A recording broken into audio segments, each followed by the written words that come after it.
Hey, thanks for clicking on the video. This is going to be another episode of SNTR Gaming News talking about Sony's plans to launch 10 live service games over the next 4 years. I'm going to give you a very quick breakdown right here at the start of the stream. If you didn't catch the live stream and you're watching the VOD, hit subscribe and the bell button. That way you don't miss these live streams. We do them all throughout the week. They're safe for work. They're great discussions and we appreciate it. I'm actually going to bring people over from the previous live stream this morning. We talked about Halo, and I'm going to give you the quick breakdown right here. This is an SNTR update. Sony aims to add 10 live service games over the next 4 years, and this lines up with some predictions I recently made 4 months ago about live service potentially becoming the new norm. After their acquisition of Bungie, it became very clear Sony was interested in their proprietary technology as well as their expertise in live service multi-platform games. If you like these quick updates, hit subscribe and the bell button so you don't miss my upload. So according to thegamer.com, the industry's growing infatuation with live service games became even clearer during Sony's latest financial earnings call when the company said it hopes to develop a grand total of 10 games in such a mold by 2026. This is only 4 years away, meaning it aims to have almost a dozen titles under its belt in under 4 years to maintain the same level of player retention as Destiny 2, Fortnite, or Apex Legends. Live service is becoming a bit of a byword in the gaming industry. Gamers don't like the idea of live service. I think too often people conflate the idea of live service with Fortnite or a battle pass, but they forget there are other ways to do live service, whether you look at Diablo 3 after their Loot 2.0 system and their seasonal format, also the Expedition format in No Man's Sky,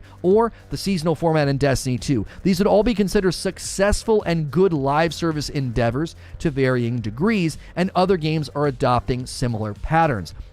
When Assassin's Creed Valhalla clearly took notes from AC Odyssey and started really investing in live service push and format, and then coming out and saying they were working on a live service ongoing Assassin's Creed called Assassin's Creed Infinity, combining that with the commercial success of the live service efforts of AC Valhalla, I theorized that more titles were going to start to push for that, maybe even seeing a title like Ghost of Tsushima lay that groundwork. Now, this is a big shift away from the current strategy at Sony, which is to make really, really big first-party single-player titles that are world-renowned and award-winning. This is now focusing on something that they have largely ignored for the last 5 to 6 years.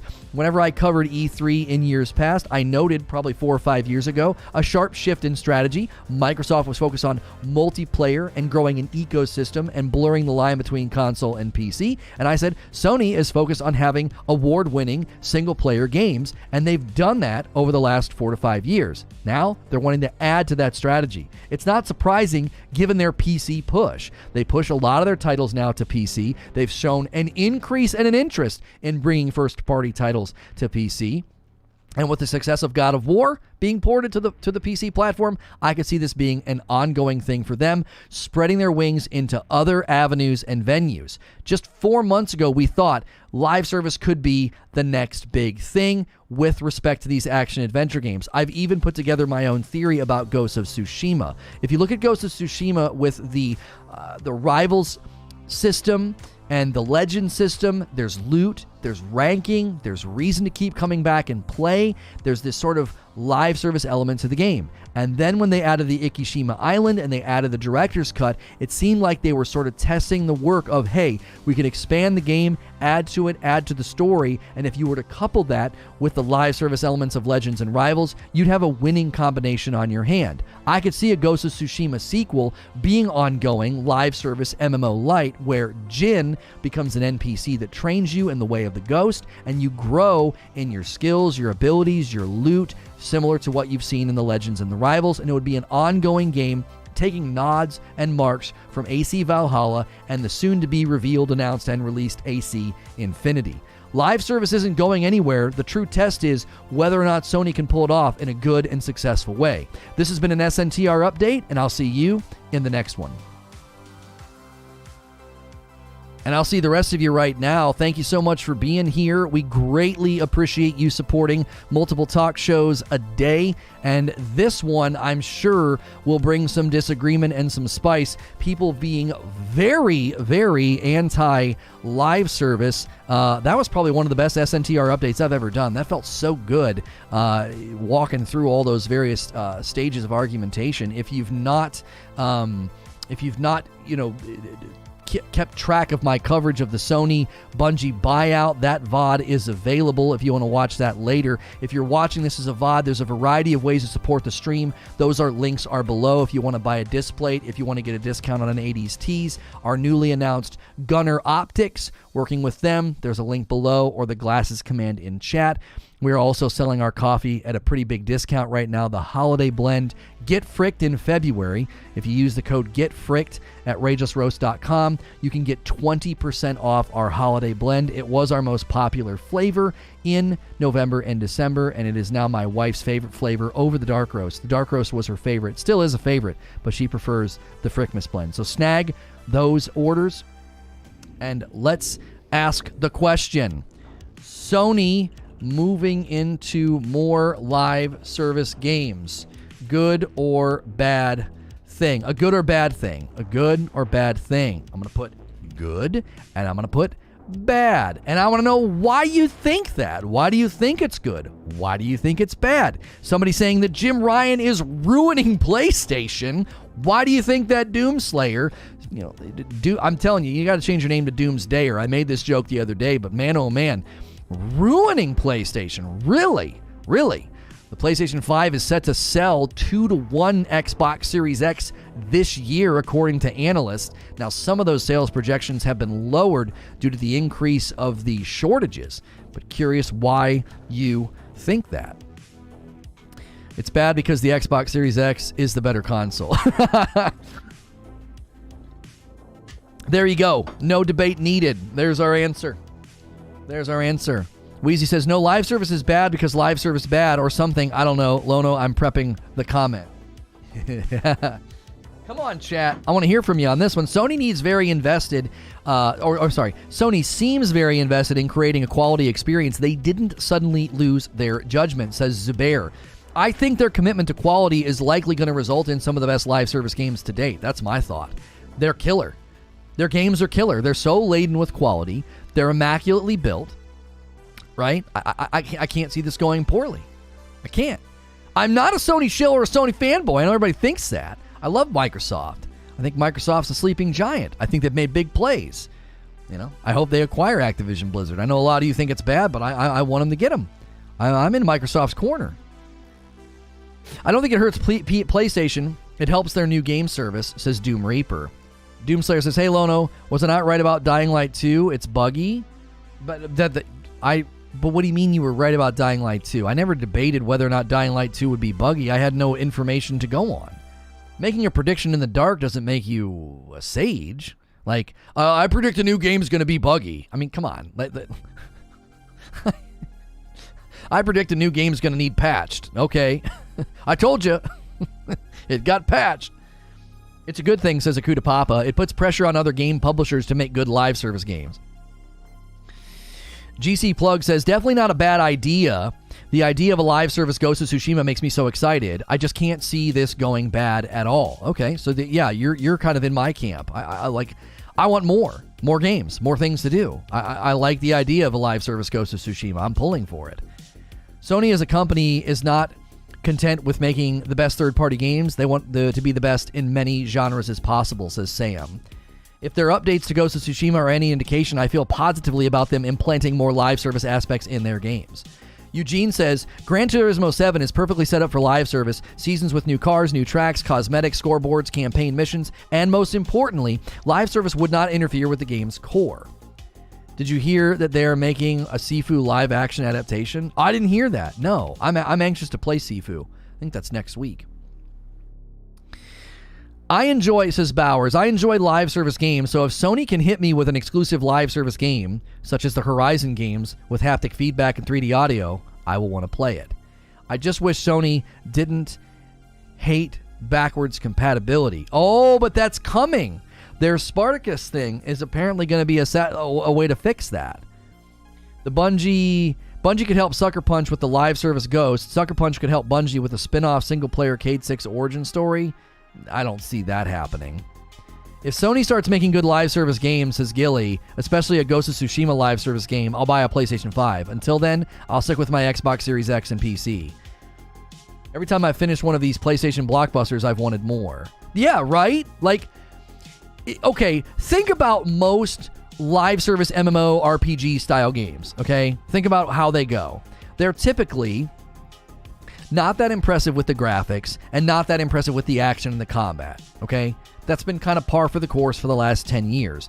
One of the reasons I think New World appealed to a lot of people is because it looked more action combat oriented, and they're talking about the KOTOR remake being more action combat oriented, right? We looked at Ashes of Creation. Ashes of Creation is more action combat oriented. Imagine playing a game with the movement, the customization, the graphics, and the fidelity of Ghost of Tsushima or Horizon Forbidden West or Spider-Man, and imagine that being like an ongoing RPG, an MMORPG. Imagine it just being something you could kind of play with your buddies that just is ongoing.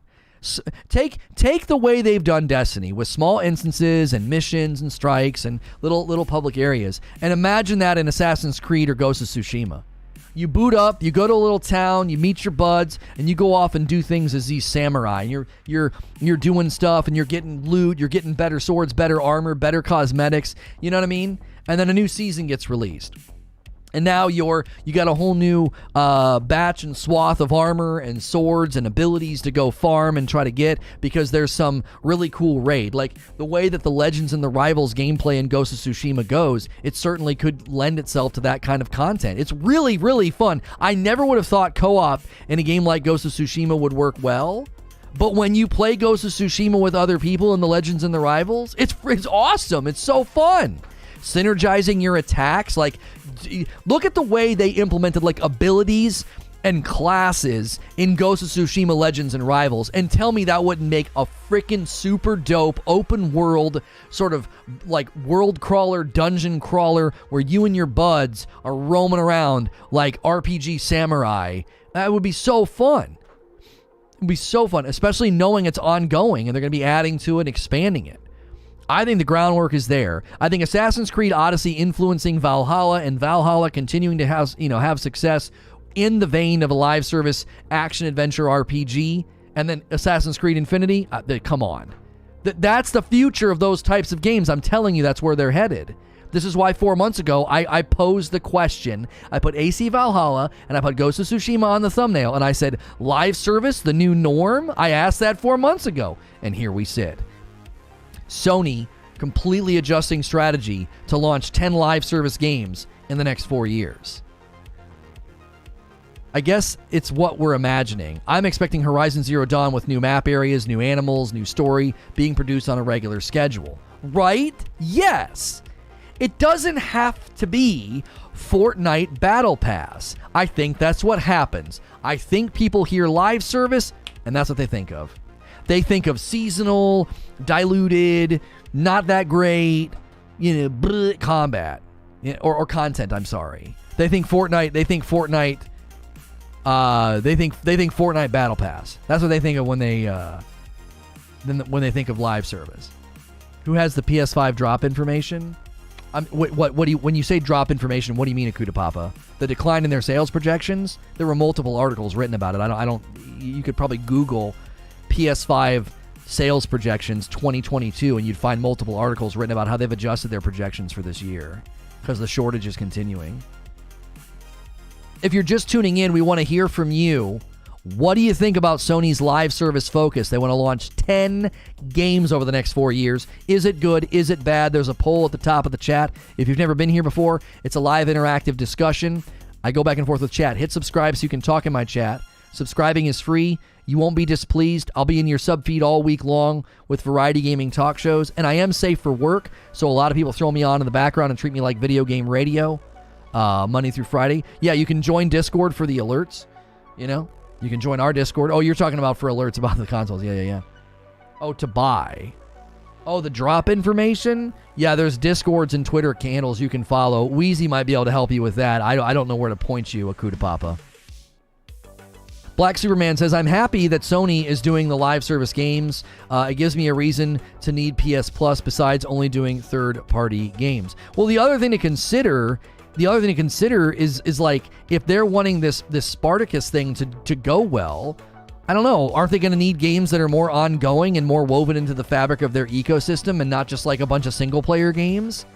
Does that make sense?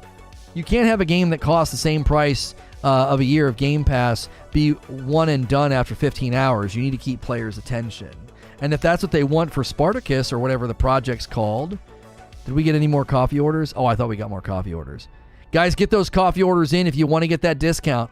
Frickmas is gone after February. Get Fricked in February. Use code GETFRICKED to get yourself our Frickmas blend discounted, right? 20% off. Now, I fought for the 20% off. Big discount. I wanted that for you guys. So thank you to everybody who's ordered. Horizon Forbidden West is cross-gen game coming out. Oh, Thomas is here. There he is. The bot talker. How is Ravensoft Union coming along? Oh, right. It does not exist. Yeah, that didn't go anywhere, it seems. It doesn't seem to have gone anywhere. Dark Roast discount when? Well, Dark Roast was always cheaper than Frickmas as well as the Light Roast. So the Light Roast was 18 compared to the 16, so. Do you do K-Cups? We do not do K-Cups, but you can buy reusable K-Cups on Amazon, and then you can buy my coffee and use it in those. It's better for the environment, and then you save money long term. You're going to get better value out of my coffee than buying K-Cups. Buy the reusable K-Cups, and then you can buy my coffee all the time. My coffee's pre-ground. I'll order more Frickmas next week. Thank you, Gritter. Spoiler alert, I didn't. Yeah, Creature didn't want to do 20% off. He fought me on it. So enjoy that 20% off.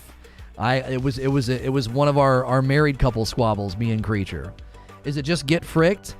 You need an E in there. ED. Get Fricked with an ED, not just D. Always a lurker, but that flavor was pretty solid, TBH. I think I'll grab another bag. Yeah. Get Fricked, but you need the ED at the end. So GETFRICKED. Get Fricked. And if you need to see the code, I think we probably have do we have a command, or it hits the chat every once in a while as a timer. We need 7 more likes for our first 100 likes. Thank you so much for being here, especially if you're new. Hitting subscribe, hitting like, taking the poll at the top of the chat. Let's look at the poll results here. 75% of you are saying it's good. Sony moving into more live service games. So Sony live service games are coming in the next 4 years. Is this a good or a bad thing? 75% are saying it's good. Already almost 200 votes on the poll, so cast your vote and let us know what you think. Get us those first 100 likes. Oh, this is a new stream, by the way. We already did a stream this morning about Halo Infinite. Make sure you're on live chat. Gilly says K-Cups are an abomination. They're so bad. Some of those same as the single-use vapes. Yeah. Don't be wasteful. Get the reusables. I am not a bot. Well, you type like a bot. Good or bad for who? Well, for you as a gamer. You think it's good? You going to be happy this happened, or are you going to be mad this happened? King Trout says, every live service game has been bad or failed since Destiny 1, and to be honest, Destiny 2 is pretty lame as well. Not sure why 75% are happy. Crap games are coming. So AC Valhalla is crap. No Man's Sky is crap. Diablo 3 is crap. Those games are all crap. They're not good. They're bad at live service. Elder Scrolls Online is crap. Final Fantasy 14 is crap. Those games are all crap too. Man, that's a lot of crap out there. There's a lot of failed live service games that are seemingly being very successful commercially and engagement-wise. Is Fortnite's crap? Apex Legends is crap? Warzone is crap? That's a lot of crap out there, my friend. Man, live service is just in a shambles. Although, it seems, all the games I just listed are massively successful, both in daily, weekly, monthly engagement, as well as commercial success as well. It's odd. It's odd that your statement seems to have no bearing and it doesn't seem to be rooted in reality. No Man's Sky was trash for 2 years, and an MMO isn't live service? Shut up. An MMO is a live service game. An MMO is a live service game. What are you talking about? It's an ongoing game that's continually supported. An ESO doesn't require a subscription fee. Now, Final Fantasy does, but it's still a live service game. It's an ongoing game. What are you talking about? An MMO is literally MMOs are the first live service games to exist. No Man's Sky is live service. And just because No Man's Sky was bad, No Man's Sky wasn't trash for 2 years, by the way. It took them like 6 to 9 months to add all the features that they promised. They turned their review scores around in like 13 months. It wasn't 2 years. Live services pulled directly from the MMO? Yeah. I'm not sure what wavelength you're on, but you don't seem to be on the wavelength of like most gamer colloquialisms. You're narrow in your definition and therefore acting like, MMOs aren't live service. I don't understand how you can say that. Yeah, live service. Lost Ark's about to be one of the biggest games in the West next week. We're covering it. D2 failed so much that Sony's paying $3.6 billion to secure Bungie's tools and devs to help Sony make 10 games of service games. Yeah, Bungie clearly has failed. They have proprietary technology and basically knowledge that Sony thinks is worth almost $4 billion. Yeah, Minecraft would be considered live service. It's ongoing, supported, updated, added to. The problem with live service games in the past is that they didn't have quality foundation to build off of or got rushed out the door incomplete and untested. Certainly you could point to games like Anthem and Division 1 and 2 and say these games were not very successful live service games, for sure.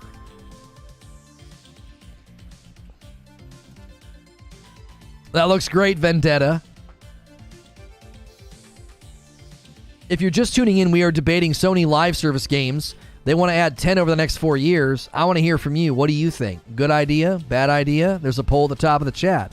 You can hit subscribe for free and talk in my chat and debate with us about this. We're having a lively one right now. Bungie revenue was $224 million in 2021. I have no idea how Sony came to $3.6 billion.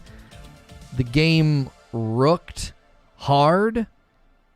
Rooked? What's that mean? In any case, Bungie revenue in 2021 was solely based on one IP. $224 million for one IP. And they were bought for their proprietary tech and expertise. Did you not read the press releases? Happy Raging Matt, another new member today. We're trying to get about 40 new members to get to about 500 members. If you feel like becoming a member, jump on Happy Raging Matt's member train. Click the join button or use the $ at the bottom of the chat to become a member. You get a badge, you get emotes, and you get increased access in my Discord. And you can submit challenges for me. I can cast anything over on split screen. All of those are perks of being a member. Enjoy your dope badge and emotes, Matt. You're dope and deserve dope stuff. Proprietary just makes them have an engine no one has. No, that's not what they said. They're not. I don't think they're interested in their engine. They said they have proprietary technology. We don't know if that's an engine. That could be anything. It could be anything. It could be their proprietary technology for measuring player-based behavior to predict ongoing engagement and to model seasonal rhythm content around the player behavior. It could be literally like, if there's one thing that Bungie has proven is that they very, very expertly track player behavior. That's the technology that Sony could want. Who the frick knows? It might not even be the Tiger engine. They could want the Tiger engine for the shooting mechanics, but they'd want to rebuild their games to have dead ease and a better foundation, because the Tiger engine that they're using is a little backwards because it can't integrate with dedicated servers. Yeah, Sony paid $3.6 billion for the gunplay of the Ace of Spades. That's exactly right. It's an okay idea, says Saint. Just making a game and calling it live service is bad, but if they actually put resources into the live service, then it'll be good. These Sony live service games are going to be day one on Spartacus and PC, but not all exclusives. Yeah, this effort is not meant to be exclusives, just to be clear. These Sony live service games are going to be multi-platform. They've made that clear. They're not looking to do like that. Now, that might be my prediction about Ghost of Tsushima may end up being shot to sunshine then, because or multi-platform. Ghost of Tsushima live service could be a PC and a PlayStation game, and that would be multi-platform. They may not be putting these games on the Xbox, but they may land on PC as well as Sony at the same time. So day and date then, No. They will not be doing day and date with their first-party titles. That's not what this is about. This is about developing 10 multi-platform live service games. That is separate than their first-party titles like Spider-Man 2, Wolverine, God of War Ragnarok, and Horizon Forbidden West. Don't get that twisted. These are very separate. So I was right then? No, you were not. No. You don't get to smuggle in and change your argument. Your argument was that first-party exclusives would start to launch day and date. That is not what this is about. This is about 10 multi-platform live service games. They've said nothing about first-party titles. Multi-platform is not a first-party title. A first-party title is Forbidden West, Ragnarok, Spider-Man 2, and Wolverine. Those are all first-party titles that will not be day and date. They won't be. Because they've already stated that they're not doing parallel development. They will be ported later. They've stated this. You're mixing business efforts. They have made it very clear privately from their own info that they have a vested interest in bringing first-party titles to PC. They have since then stated that that effort will not be done in a parallel development effort. It will be ported later, okay? This is a completely separate effort. They acquired Bungie for their live service expertise, and they aim to use Bungie to create multi-platform live service games. Semantics? No, it's not semantics. They're different business efforts. Their efforts to put games on PC has already been done. They have acquired companies to port games to PC. That's a different business effort than buying Bungie so you can create 10 live service multi-platform games. You are mixing two completely separate things. They made it crystal clear they bought these companies to port Sony games to PC, and they stated that they will not be doing parallel development, ergo, your date and date prediction will not come true. This effort to buy Bungie is separate. We're buying Bungie. We want 10 multi-platform live service games. That has nothing to do with the companies they hired to port first-party titles like Uncharted and Ghost of Tsushima and Returnal and all those games, porting those games to first party. That's why they bought those companies. They are not going to be doing first party day and date. No. First party is first party? No, it is not. No, it is not. First party cannot apply to multi-platform live service. That's not first party. That's not first party. They have hired and purchased porting talent to bring their first-party titles to PC. That's a different business aim than what they're doing with Bungie. They're separate. Horizon Forbidden West is not coming to PC. It's not going to happen. It will. It will. Yeah, I saw that. It shed some light on the price. Yeah, $1 billion just to keep Bungie employees on board after acquisition. Yep. Yeah, $3.6 billion. One of the $3.6 billion was literally to tell people, hey, if you stay on, you're going to make a ton more money. We don't want you to leave, because acquisitions typically drive people to leave. Releasing some multi-plats does not equal all Sony exclusives will be day and date. That's exactly right. What is this? Derek Desai, who has previously worked as a director at Riot Games on League of Legends animated short films, is now head of development of the Destiny Universe Transmedia.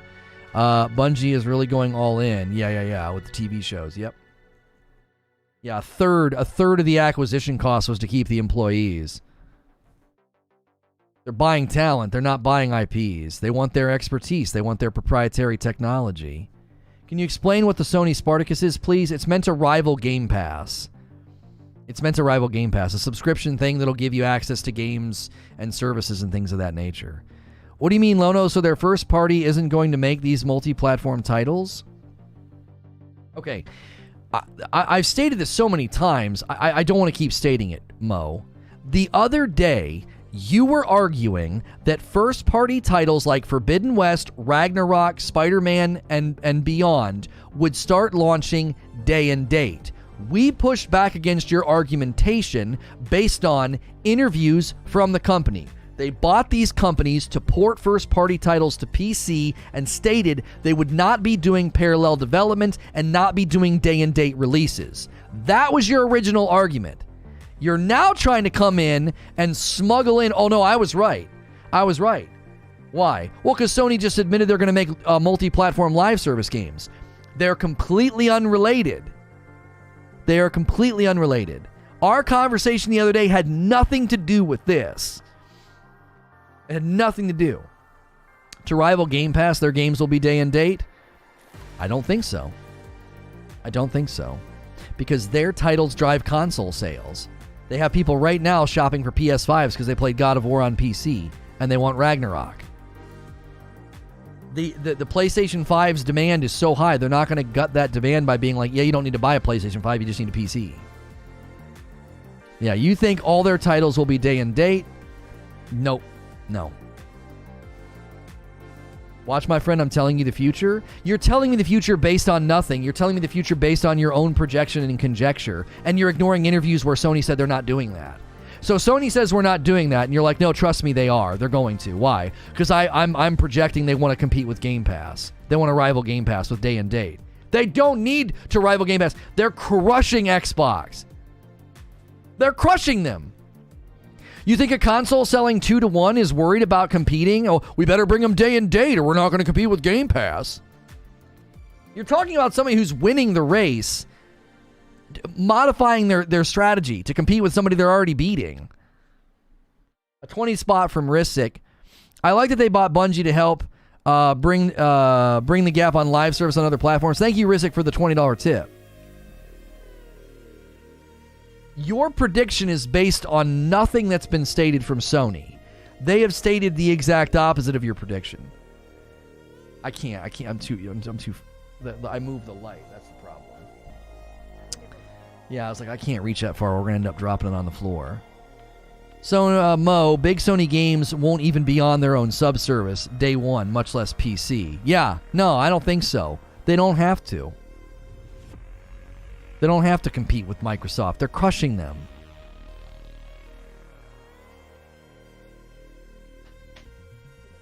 Yep. I'm doing great. I'm just debating Mo. What's new? No. Mo's never rude.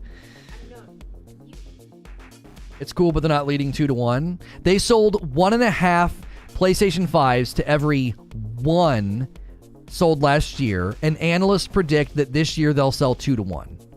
So, yeah. I wouldn't say crushing. Sony can't afford to put their big releases day one on a Game Pass.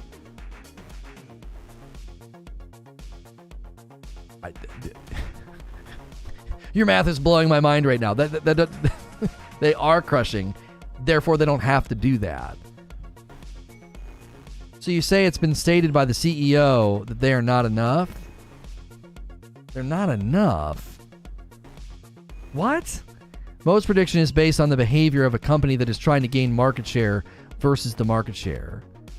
Not 2-to-1. They sold 1.5 to every 2 last year. It's predicted that they're going to sell 2-to-1 this year. Xbox sold 12 million units. PlayStation sold 18. So you might want to work on the math. No. I'm not saying total. Later in the year, they were selling 1.5 to every 1 that was sold. Wait, no, that is 12 to 18 is 1.5. What are you talking about? What's the difference between 12 and 18? 6. What is 6? 6 is half of 12. They sold 1.5 to 1 last year. My math checks out. The frick? They did. They sold 1.5 to 1 last year. I was right. I said, what? Get out of here. And this year it's predicted to be 2-to-1 by the end of the year. You just tried to correct my math by proving my math correct. What the heck is happening? You said they sold 2-to-1. No, I didn't. I said, if I did, I misspoke. My statement was they sold 1.5 to 1 last year, and analysts predict they're going to sell 2-to-1 this year. That's what I stated. If you misheard me or if I bumbled it, we now have clarity. I did not say they sold 2-to-1. I said the analysts predict they will sell 2-to-1 by end of this year. And llast year they sold 1.5-to-1. That's not that far away. What's the difference between 18 and 24? Only 6 more million, and they already have it.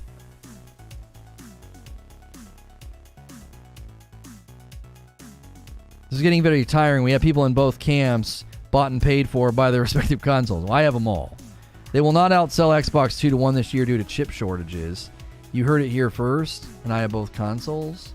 Well, the analysts predicted the 2-to-1 sales, but then Sony came out and said their sales projections are being lowered this year because of the chip shortages. So those analysts might have to adjust their predictions. The predictions were based purely on the growth in demand. Like the graph was going like this, like Sony was going higher, higher, higher, and Microsoft was plateauing a bit. The only reason the gap is close is because they can't produce enough PS5s. Yeah.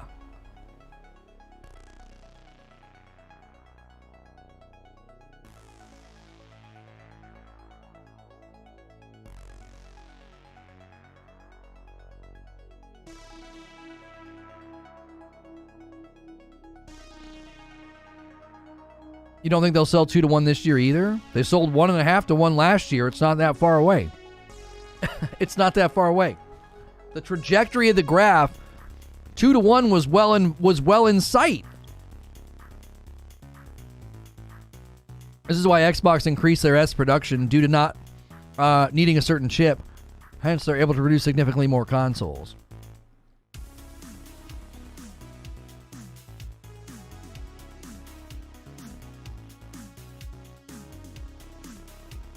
Even Nintendo Switch and Nintendo had to lower their predicted sales numbers for 2022 because they can't get enough chips. Yeah.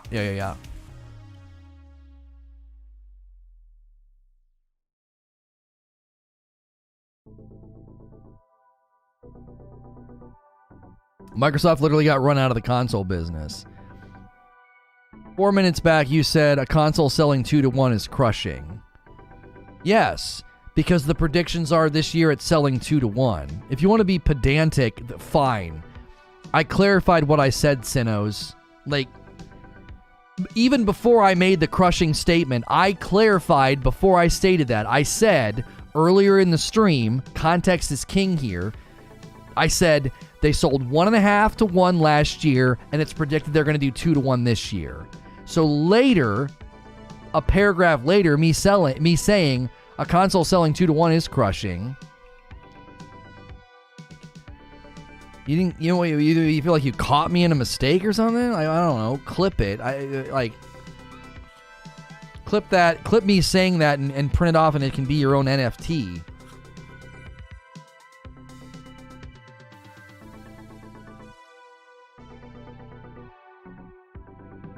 Doom was 6 months, half a year. We keep arguing about console sales, and Microsoft doesn't care about that. They put thousands of Series X's in server and chose not to sell those? What? I went back to make sure I didn't mishear you. Yeah, and I was saying it based in context, Sinos. Like, again, I said that based on something I had said moments before. I wasn't trying to be misleading or something. Moments before, I had literally said 1.5-to-1. It's predicted it's going to be 2-to-1. And then a few sentences later, I say, selling 2-to-1 is crushing. And I'm saying that based off of previous remarks about it being a prediction. I'm not trying to be a misleading Sony shill or something.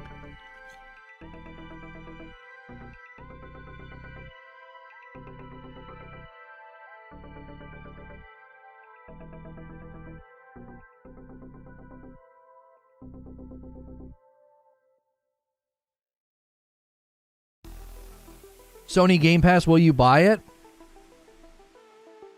Yeah, I mean, I would. I have Microsoft's Game Pass. It's great. It's great. I mean, I really, really like it. What's the difference when you add PCs into the mix? Game Pass on PC is becoming more and more popular. Okay, you need to know something about me. I'm on record officially. A year and a half ago, all the way to now, I've continued to say that Microsoft is a sleeping giant. I predicted in E3 of 2018, 4 years ago, I predicted and said Microsoft's shifting their strategy. I said, I predict they will blur the line between console and PC because of the Microsoft operating system unifying their platform. I predicted this in 2018, and here we sit. That's their strategy. And I have always said they're a sleeping giant.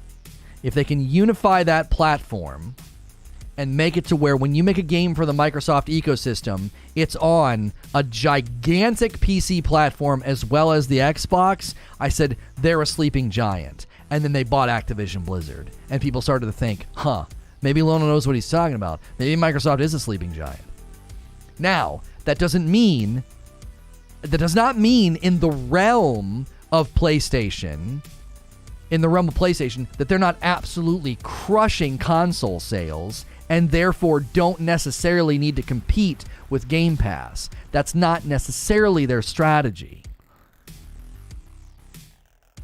So, all of this to say, I don't think big first-party titles like Spider-Man, Wolverine, Ragnarok will be day and date console and PC release. I simply don't see that happening based on things that Sony has said themselves. They have acquired and bought porting companies to port their first-party titles to PC, and they have stated they will not do parallel development, meaning you won't get day-and-date releases. So based on Sony's own words, they're not doing that. It's unrelated to them purchasing Bungie and saying that Sony live service games are going to increase over the next 4 years, and we want them to be multi-platform. That has nothing to do with first-party titles being ported to PC. They're different business thrusts. They are unrelated. So you can't come in, as Mo did, and saunter and say, I told you that first-party titles were going to be day and date. No! They're unrelated. You're conflating two completely different business strategies. They've changed their mind before? Okay. If you're right, it's not based on information we have right now. You're guessing based on a presumption that they need to compete with Game Pass. And that not only do they need to compete with Game Pass, but that's a way that they need to compete with Game Pass. And I don't think that's correct presumption.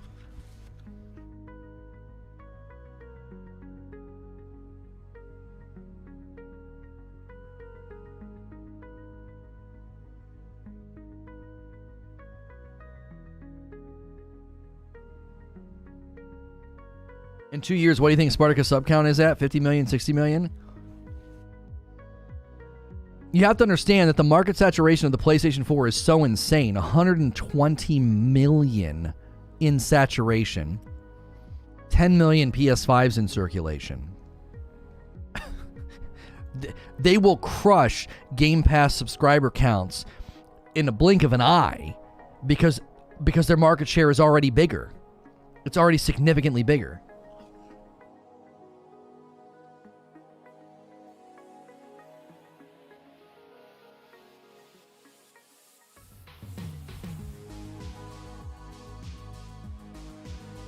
Hi, I'm new. Welcome.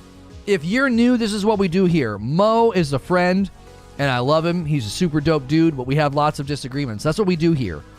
Nobody's mean. Nobody's insulting. We have passionate disagreements and discussions.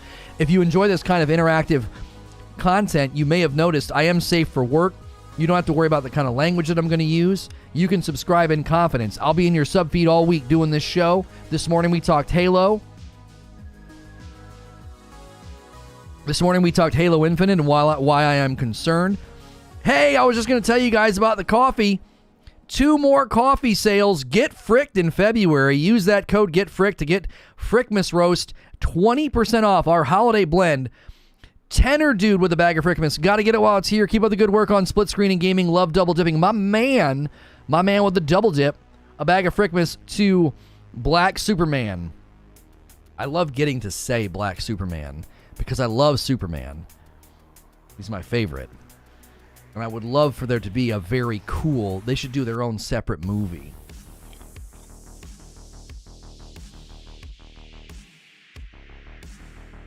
The other day, both Black Superman and Black Adam did memberships like back to back. I was like, okay, here we go. I feel very safe. I'm really looking forward to the Black Adam movie as well.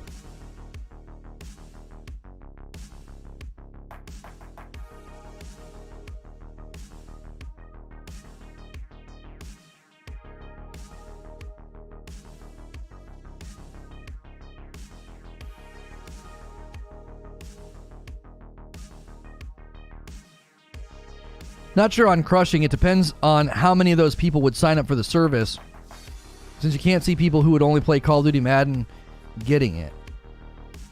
All right, here's the thing. Right? I hope we get Black Superman, Kal-El, Calvin Ellis someday. Wait, so they give him the same name, though? They give him the same alien name? And does he modify Kal-El into an English name into Calvin Ellis? Just Barker with a $5 tip. I'm glad Sony is trying to be different when it comes to games. I know they're good for single player, but it's nice to see them branching out. Yeah, I think Sony live service games are going to be awesome. Yeah, that's the code, Abe. Get fricked. Yeah. Calvin Ellis, Kryptonian named Kal-El, also known as Superman. So was it just alternate universe? Was it just alternate universe? They're like, yeah, his name's Kal-El, but instead of being Clark Kent, he'll be Calvin Ellis? Because, I mean, Kal-El is Clark's alien name as well.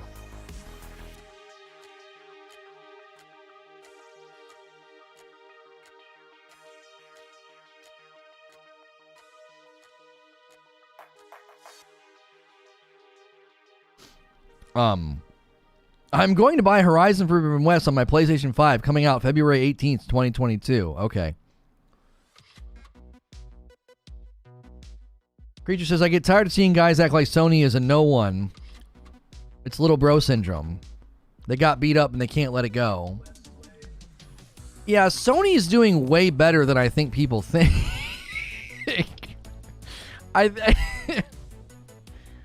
I'm going to buy Horizon, Tom X Isaac. Are you sure you're not a bot? No, he just likes to say stuff like that.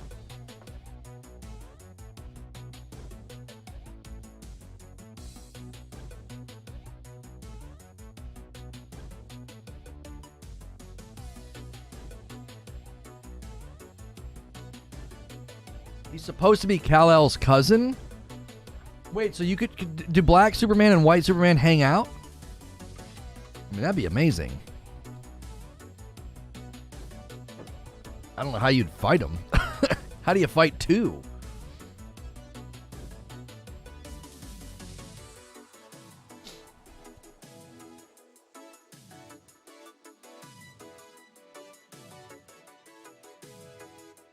Do you think the PlayStation Plus numbers would be that high if you didn't need to play online with it? I don't know. Do you think Xbox Live Gold would be as high as it is if you didn't have to play online with it? Calvin Ellis was the Superman they base off of Obama. He's different from Kal-El, and he spells his name Kal-El. Okay. Well, no, of course they can hang out. Abe, that was...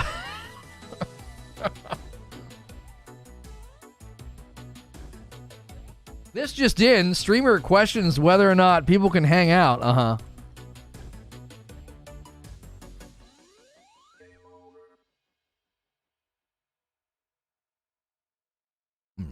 PlayStation Plus is basically free. It's so cheap. There's no point in talking numbers there. Hey, another coffee order coming in. A bag of Frickmas and a bag of Dark. Nice to see you making coffee again. Good luck to you and your fam. I'm out. I knew it was you, Abe. Another coffee order coming in. A bag of Frickmas to J Vindictive. Thank you. There come the coffee orders. Thank you, guys. The point I'm trying to make is compare the PlayStation Plus games to Game Pass. I'm sure PlayStation Plus members would be as high. Well, Spartacus is aiming to be that kind of a service.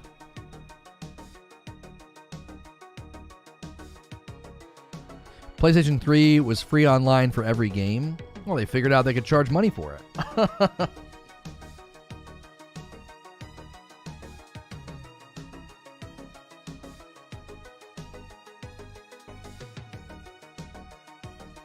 Halo, no personal question. How's your heart been? Still riding your bike every morning? We made some adjustments to the business, and I haven't ridden the bike in a couple of weeks. We're trying to readjust that flow in the morning so I have time to ride it. I think I found some time for it. My heart's been fine. I actually think most of it was anxiety related, and so the minute people left me alone on Twitter, and the minute we moved past things, and the minute we ended the story, a lot of my palpitations and problems went away. So they probably don't care, but messing with people at that level and that degree, you know, it can be very harmful to a person's health, physical and mental. You know, like Chappelle said, you know, taking a man's, you know, career from him is akin to killing him. But I'm still here.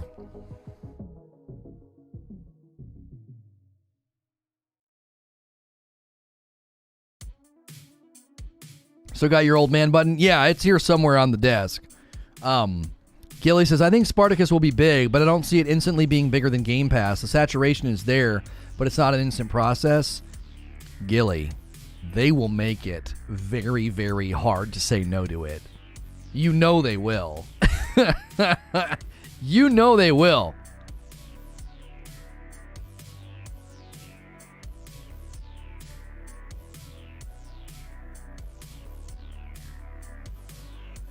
Have you heard Dying Light 2 is running at 1080 30 FPS on the Series S only?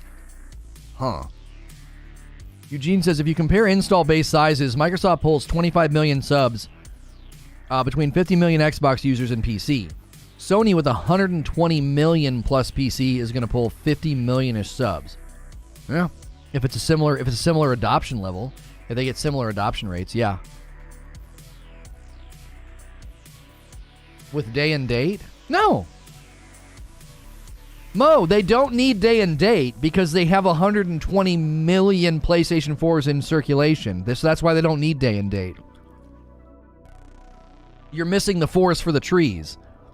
Sony's user base is already larger. Their potential, it was 140 million 8 months ago. Yeah. They don't need day and date. That's why they don't need day and date. The majority of their potential user base is on the PlayStation already. So what would they need day and date for?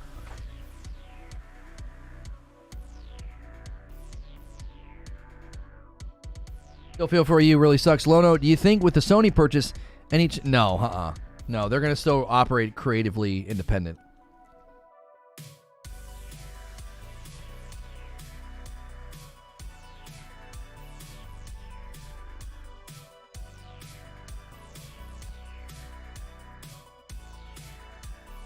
God of War sales equal Game Pass users. That should tell you something. Wait, what are you arguing for, Eugene? God of War on PC? Or are you saying God of War total sales? Is that what you mean?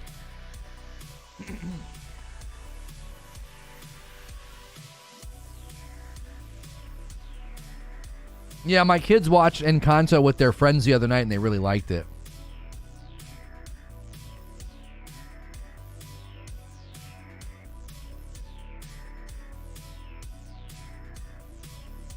If they don't have it, like I've been saying, they might as well keep PSN Now, which did crap numbers. No. Again, Mo, I think you're missing it. Why would Sony PlayStation owners care about day and date? I want you to argue that for me. Why? 140 million Sony PlayStation owners, whether they're on a PS4, PS4 Pro, or PS5. 140 million. Why do they give a single ounce of frick about day and date? That doesn't matter to them. You have to argue why that would matter to the existing Sony user base. Why would that make Spartacus more winsome for them? Why? You got to connect the dots for me because I don't see it.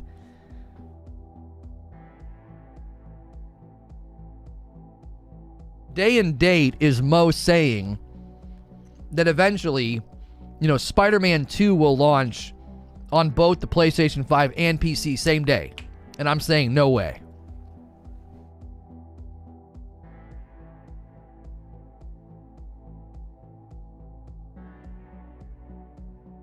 Paul says, why pass up on 120 million Steam users?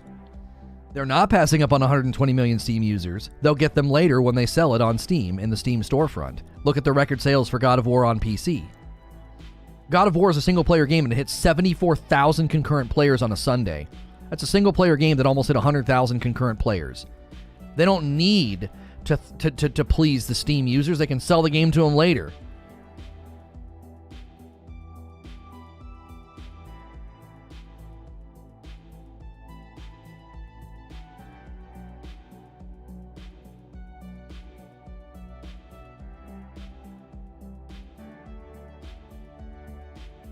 Yeah, they're not even going to put games like Spider-Man on the subservice anyway. They're going to want to sell it.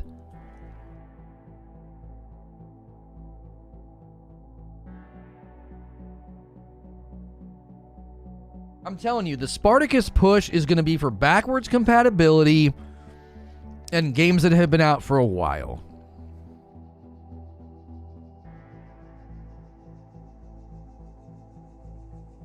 I don't think Spartacus's focus is going to be day and date for big first-party titles because they sell so many. Like Spider-Man 2, there's no way it'll be on the subservice. I just don't see it. Why would they do that? They can make Spartacus viable and lucrative with a massive backwards compatibility library, and they can just add, titles that are a couple months old. Here, we'll throw Death Stranding and Tsushima on there. We'll throw the first God of War on there. We'll throw those on there for you. And extended gameplay demos of their big titles to encourage sales. Yeah, they could do that as well. Paywall for backwards compatibility is dumb.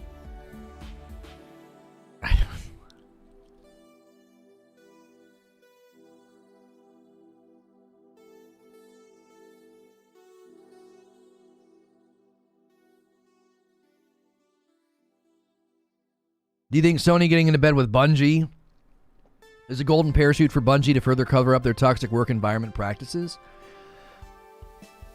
I don't know. I think Sony's hedging their bets a little bit. Right? I think one of the reasons they're allowing them to operate independent still is because they don't want to get into any kind of because I think the toxic work environment is continuing at Bungie. I still think it's an environment of retaliation, corruption, and abuse, and I think that Sony doesn't want to get pulled into it, so they're saying, yeah, we bought them for their expertise and their tech, but we're going to be hands off. They're going to operate independently.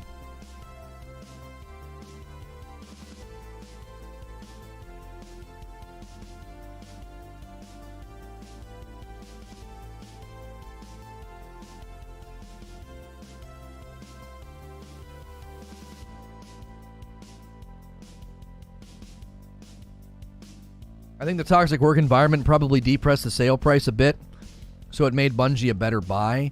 Right, like Activision Blizzard was purchased in a depressed market. Zynga getting purchased by Take-Two was a depressed market. So these companies are being purchased because their value has been depressed slightly.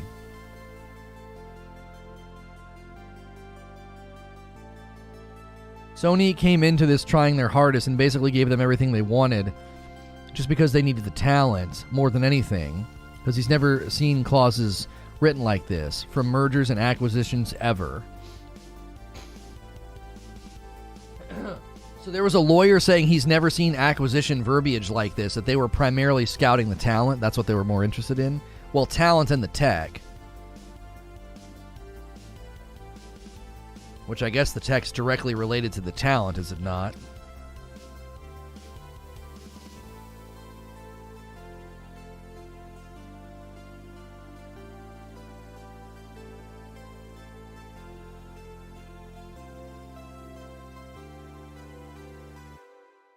That'd be hilarious, creature.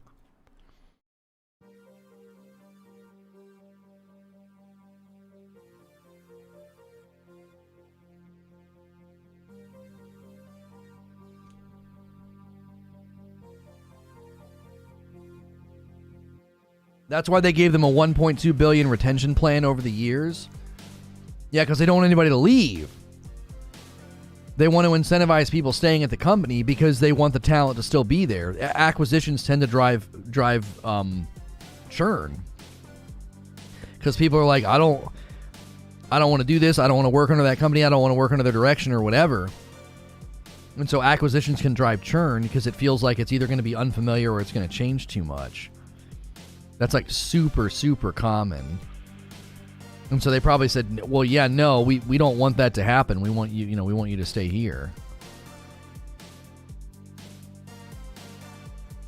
Especially considering they already had a lot of people leave the company. They already had a lot of big positions and people in talent leave the company. And, I think I think Joe's the only one that's come back. Joe Blackburn is the only one that's come back so far since the exodus over the last couple of years.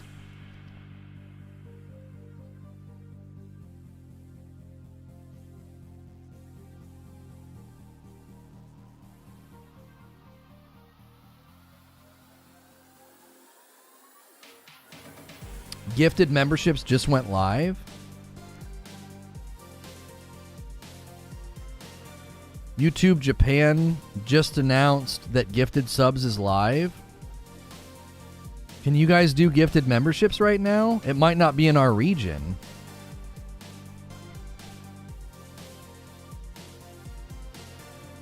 I'm going to see if I see it. Join. I don't see the option. I see join and I see that I can join. And I see that I can pick a tier. I don't see an option to gift. Super chat, membership. Yeah, I'm not seeing the option here yet.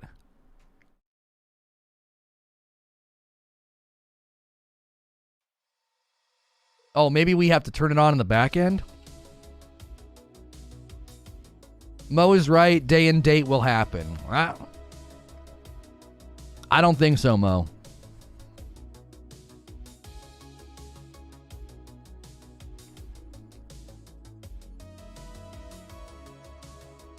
Yeah, I'm not seeing it in the back end to be turned on. So they may roll it out over there first to make sure it works first. I remember when they did the premium thing.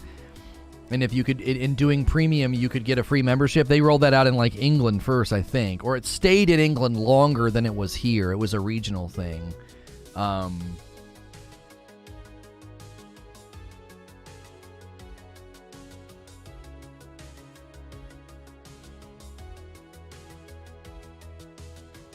They link out to their YouTube membership page with frequently asked questions on membership and benefits around it. Gifted memberships allow users to essentially cover membership costs of other viewers, giving them 1 month of membership for free. This move comes a few months after it was first revealed that gifted subs and raids would be coming to YouTube, so it looks like the plan didn't take long to come to fruition. Whether this is only currently rolling out to Japanese creators or that they were simply there first to announce it, it isn't clear. Yeah, we'll have to wait and see.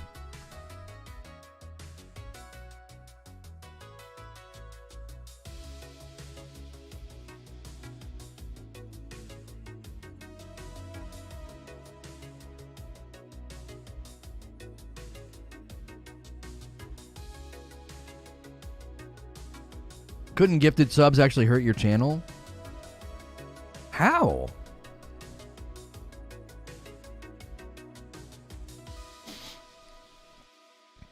I just think the reason that I don't think day and date will happen is because I just think they're focused on very different things right now. I think they're focused primarily on bringing their first party titles to PC.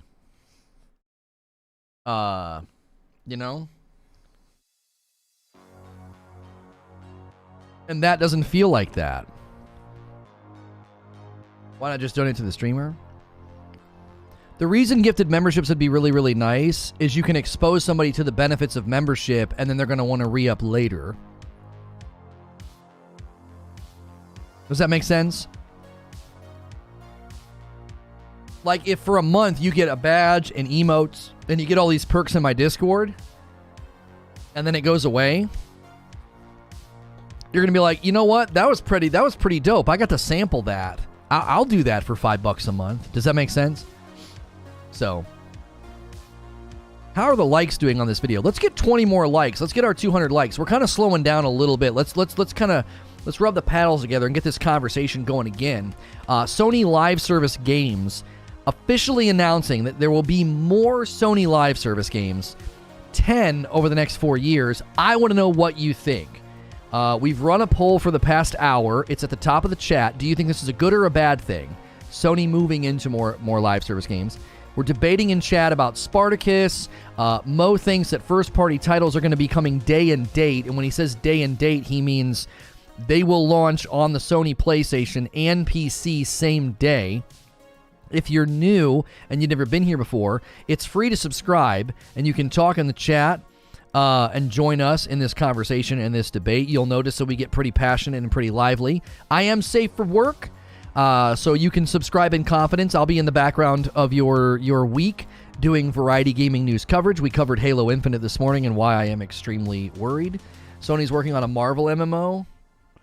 Sony is getting together with Insomniac and Marvel to develop a new Marvel MMO. Oh my gosh.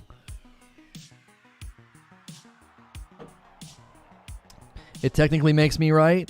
No, I don't think so. I don't let people argue technicalities. Your claim the other day was that first-party titles like Ragnarok, Spider-Man, and Wolverine would land day and date. If that doesn't happen, then your claim wasn't true. If you're going to modify your prediction after hearing about multi-platform live service games, okay.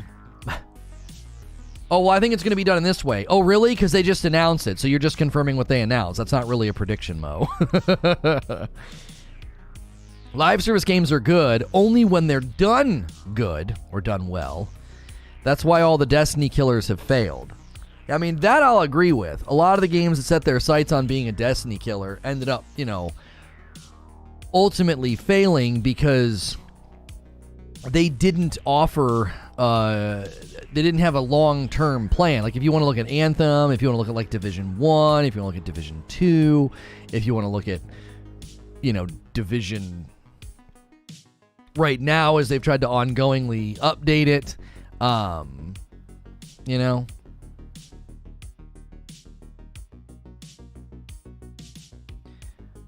What is this? I so love seeing Mark lose 30 billion. Please keep it coming. Good riddance. All hail Eduardo.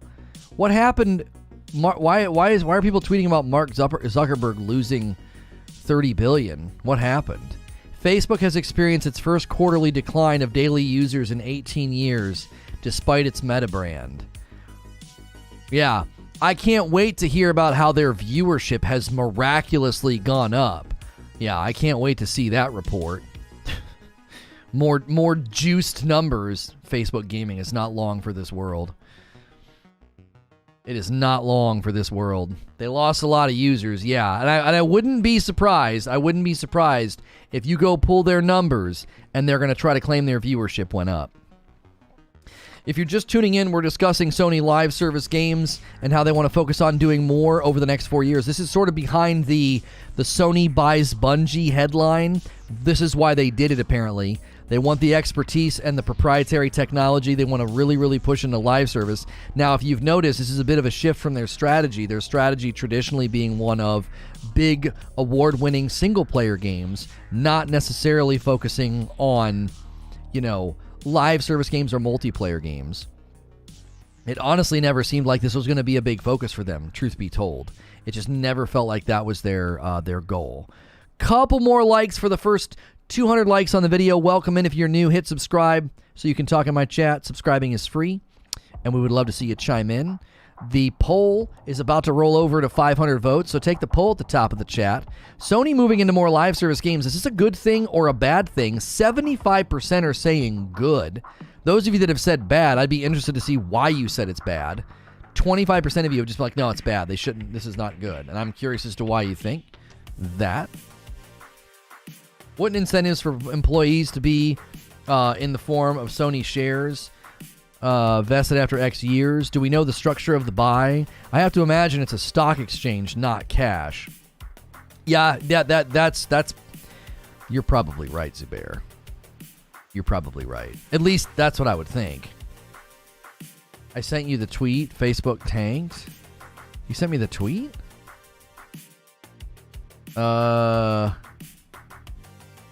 You sure about that? Oh, Caitlin's tweet. I didn't realize she was commenting on something real. I thought she was saying that she hoped that it happened. Discord is aware of ongoing issues with spam and phishing for users. Guys, be on guard if you get suspicious messages or anything right now from users in Discord. Hilly says bad. You can't make 10 good live service games in 4 years, so they have basically said we're going to make 10 loads of hot trash. Hilly, why do you think they can't make that many good games in 4 years? 4 years is a decent dev cycle. We've said that most good games are a dev cycle of 4 to 5 years. Live service games don't have to be broad in spectrum and substance. I mean, look at games like Fortnite and Apex as an example of that. So the question would be, what studios and how much studio power do they throw behind this? 4 years is a good dev cycle. 4 to 5 years is a healthy dev cycle for lots of games. Look at the length of time that like Forbidden West and God of War have been in development. That's not a bad dev window. That's not bad. Some of these games might already be in production and they want to integrate them with live service. We also don't know that. What if a game is already a year or 2 years into production and they want to integrate it with the proprietary technology and the live service in expertise of Bungie, and the game's already in its dev process? I want Ghost of Tsushima game with the Destiny 2 content loop. I'm telling you. Bungie's busy. Which studios? I don't know. They have a lot of studios. Insomniac's likely working on Spider-Man 2 and Wolverine, but Sucker Punch could be working on something right now for Tsushima. How many other studios do they have? I mean, Housemarque could be working on something. Some of these games may already be out and they want to add to them. That is true. They could push out. Think about it. Oh, wow. What if that's the move? What if some of these games get the director's cut treatment and then they inject them with live service content loops? Like they injected Ghost of Tsushima with a director's cut update and they added Ikishima. And then they added, what was it, Rivals? They said by 2026. That doesn't mean that they haven't been in development this whole time. Right. So they could take existing properties, give them the director's cut treatment, and then inject live service. They could be already in production.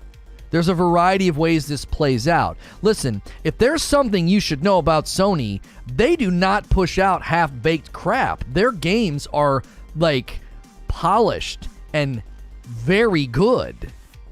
They don't just shove junk out. Naughty Dog, Insomniac, Bend, and Sucker Punch are all working on something multiplayer related. There you go. Those are some powerhouses right there. Sony Bend made Days Gone. We don't have to even defend Sony, Insomniac, or Naughty Dog, and we certainly don't have to defend Sucker Punch after Tsushima.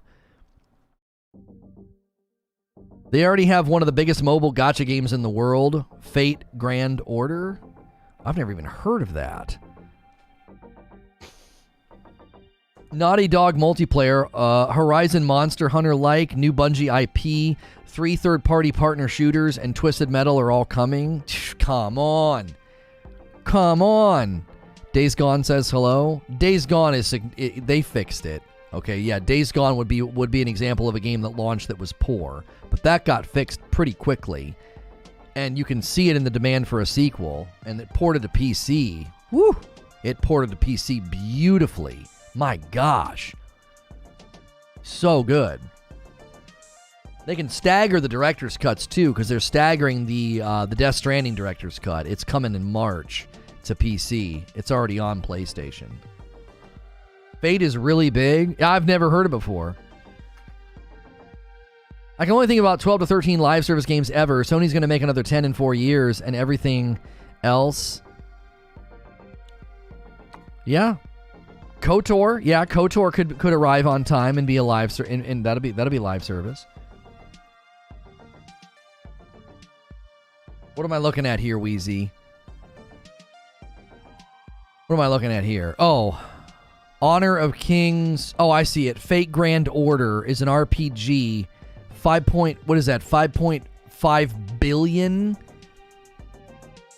Golly.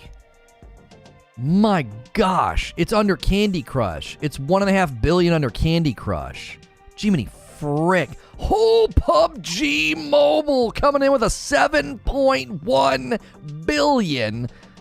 500 million behind Pokemon Go. Golly frick. Clash of Clans is a 7.7 billion. Jiminy Christmas. Games will make your dadgum nosebleed. Yeah, Creature thinks SOCOM's going to make a comeback. He thinks they're going to use the Bungie expertise with respect to shooting mechanics. Yeah. A live service siphon filter? Yeah, what if KOTOR? Yeah. You realize anytime they have tried to do live service or multiplayer in the past, it's been crap, right? Okay. Hang with me here. Hang with me. So, they've done a bad job up until now. And they want to make a bunch over the next 4 years. And they purchase a developer for $3.6 billion that has one of, if not the most it's one of the most successful non-subscription based live service games in existence. Destiny. Long-running franchise, 8-year franchise, very lucrative. So lucrative they were able to buy themselves out of an Activision contract. So you think they don't know that they need help? I mean, they clearly know that they need somebody to help them out with it. So you're not necessarily wrong, but you're certainly not predicting the future. You're certainly not predicting the future. They bought the Kings. Yeah, we're not Bricks Nation. Please don't talk about it. It's so special and so amazing. I'd be heartbroken if anybody accidentally messed it up or spoiled it. So please don't talk about it. But I agree with you. I got emotional at least twice. So just unbelievable. Never would have imagined I could watch what I got to watch. So good. Halo Infinite update just dropped. Time to load up Big Team Battle. I'm good. I'm good. I'm good. So I think Sony knows. I think Sony live service games as a goal and an aspiration, and they know. They literally just spent almost $4 billion because they want talent and expertise in live service, and Bungie has done a very good job with Destiny. It'd be a miracle if they pull it off. If they launch one game not in a good state, it's going to be a crap show. I feel like you're dealing in such extremes that you're cornering yourself so that you can be right.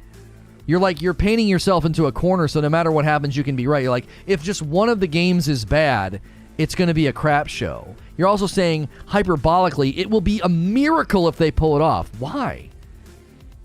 Why?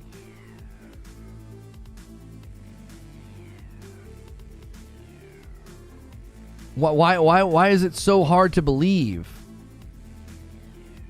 Why is it so hard to believe they can pull this off? Non-subscription, non-monthly subscription, but you still have to pay every few months for the expansions. It's just a different form of subscription. Oh, come on, Bleep. You know what I'm saying. Non-subscription live service assumes there's ongoing monetization, homie. How else would it be live service? New glasses? Yes. These are the blue light blocking kind. I've always worn blue light blocking glasses. My old ones are in this box here. This is our new sponsor. How do I get it to do it? Is it this angle? Come on. Come on, camera. What's the problem? Why? It doesn't like this box. There we go. Gunner Optics. Use the glasses command if you want to grab a pair. There's no discount because the frames are so reasonably priced. They can't really discount them. So they're very well priced. So, but if you use my link, I do get credit. I just joined a Big Team Battle match almost immediately. There's too many live service games. I cannot play them all. My biggest hesitation with live service is that I don't want it causing FOMO in good one-off story games. Bro, BioWare failed. Okay, that's not Sony. Bethesda failed. Okay, that's not Sony. EA failed. Yeah, okay, that's not Sony. Ubisoft failing hard. Okay, none of those are Sony. Okay, just checking. The odds are stacked against them? Okay.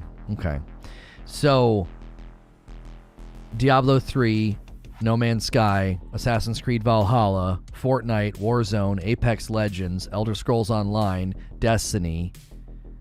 I think I can list more successes than you can list failures. Do you want to stack up the lists and see who wins? Because you've got, like, what? Anthem. I think Fallout 76 has gotten into a better place.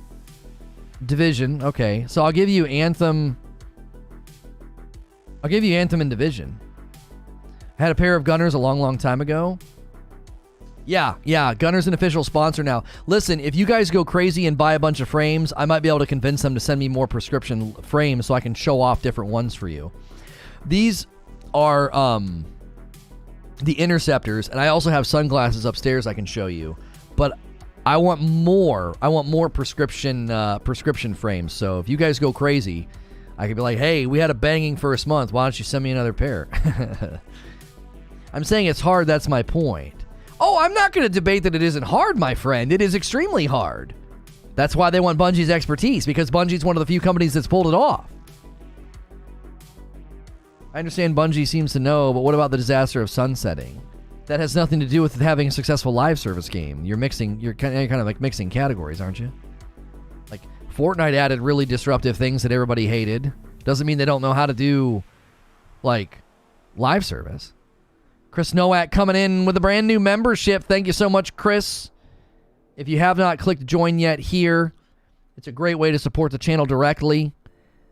$5 a month. It gets you a badge, emotes, increased access in our Discord. If you're new and tuning in, we're talking Sony live service games.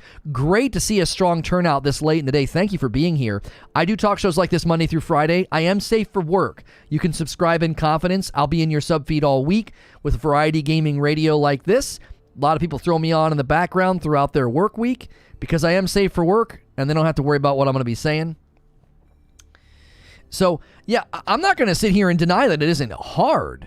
It's hard as balls. And Bungie is one of the few companies that just has nailed it. They've nailed it. Like, I don't like Bungie, but they have pulled it off. It's extremely hard.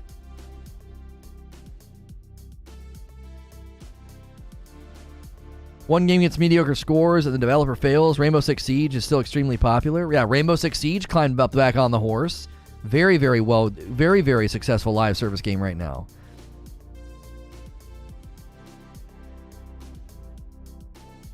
Sunsetting just goes to show how dumb their idea was, but it somehow got approved. Well, because it was good in principle, it was good in philosophy, it was implemented horribly. That's the classic Bungie trope. They have a great idea and they execute they have poor execution. They've done that for 8 years. They'll have a brilliant idea and they execute it terribly.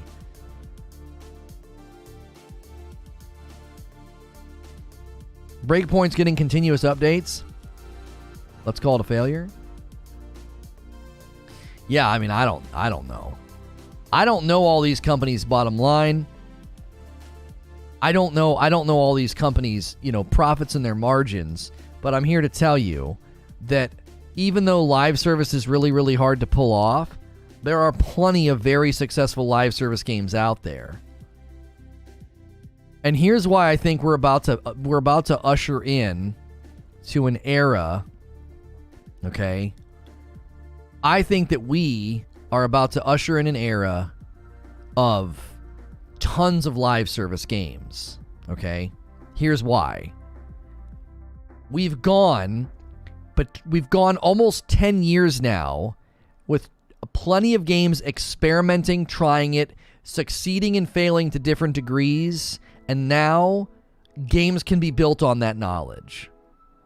Look at MMOs as a great example. There's going to be a rise in MMOs. Why? Because they're building on what was learned up to now. EverQuest, RuneScape, World of Warcraft. And look what the horizon is showing us. New World, Ashes of Creation, Lost Ark's coming over here. We're about to usher in the era of the ongoing game, whether it's an MMO or a non-subscription live service. These companies can build on the failings and the successes of their predecessors. It's why that's changing. Like, I told you that we are about to go into the golden age of MMOs and live service. I said that. I said, here it comes. Here it comes. Look at all the games that are being built. Why? Because the games, think about it like this. The production and the time and the investment and the capital, it makes sense to keep using that capital.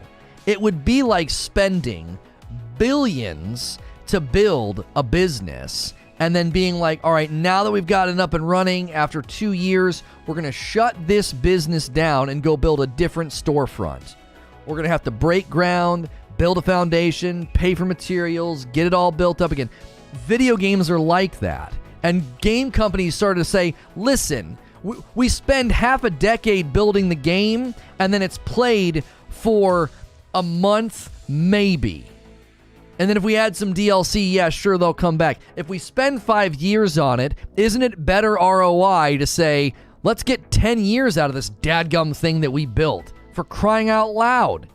We spent all this time and energy on it. The scope and the size and the production costs of video games has naturally metamorphized, is that a word? Into live service being the more profitable model. It's way too expensive. It's like, my gosh, you spend 5 years and all that blood and treasure and money building the game, and people play it for a week to a month tops, and then that's it. Go build another one. Margins are razor thin for some of these companies because the budget's so high. I'm all in for live service games. I agree with Lono 100% on this. Yeah, this is the way. This is where we're headed. This poo-poo, this stigma, this live service. That's where everything's going, because you want to pay $60 for a game that should cost $150. Like God of War and Forbidden West and all these games, they should be like $100 to $150 based on inflation, production cost, scope and size of the project, the business, the amount of employees that touched it. It should be a $150 game without breaking a sweat. And they can't do that.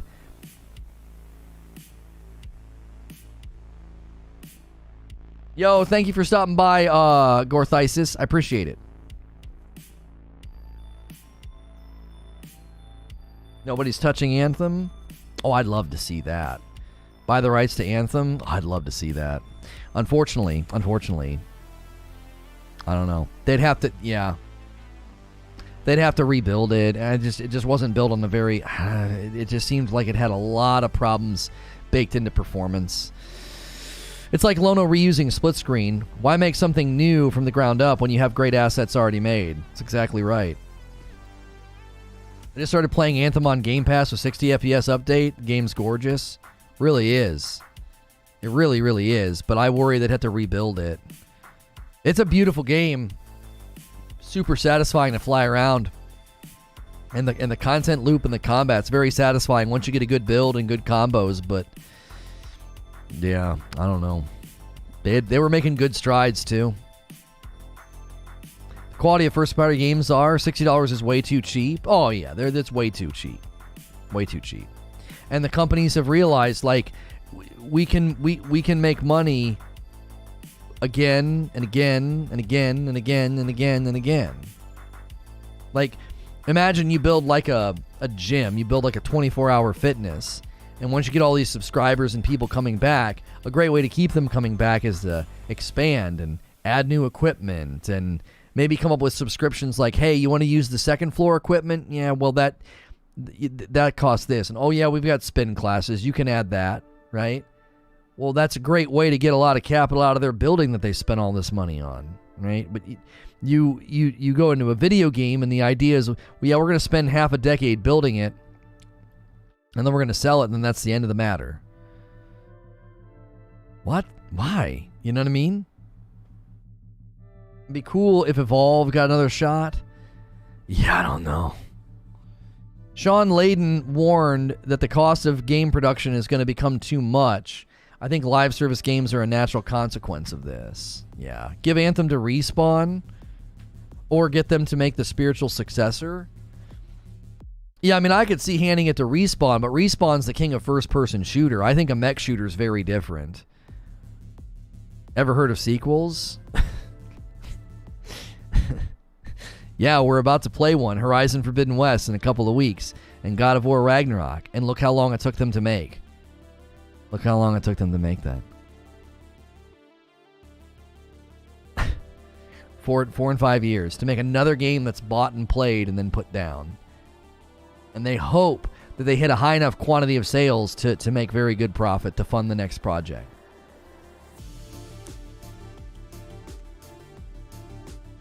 I think 10 is a bit much. 5 would have been better, and it could be bad if it affects the quality. Yeah, but again, we don't know, Chris. We don't know how many are in production. We don't know how many in production. We don't know. We don't know how many are maybe going to get the, like we said, like a director's cut. You know, they might do director's cut to existing property and then inject it with live service elements.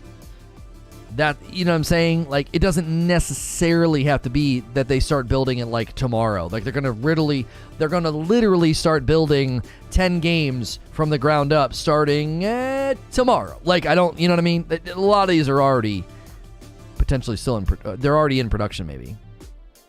You going to play Dying Light 2 tonight? It drops at 7 p.m. Eastern.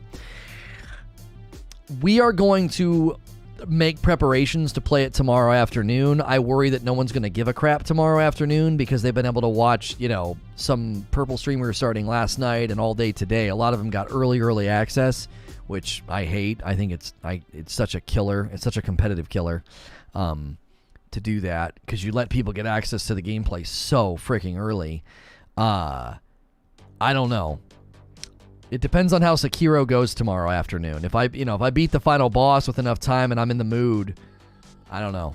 We may just end on a high note and be like, hey, because I got to record and I can cast anything tonight.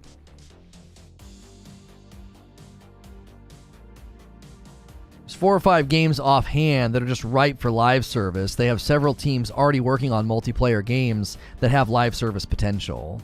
Yeah, that's the thing people need to remember. There are games right now being made for the Sony platform that they may be able to just like take the live service expertise and like weave it in. You know what I mean? Not necessarily needing to like start all the way from scratch.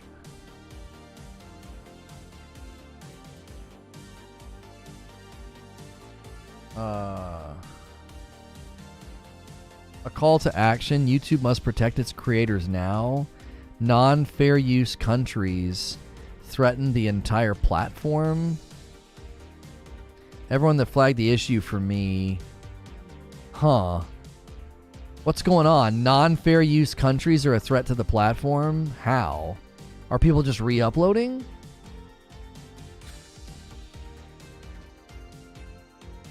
Halo tweeted...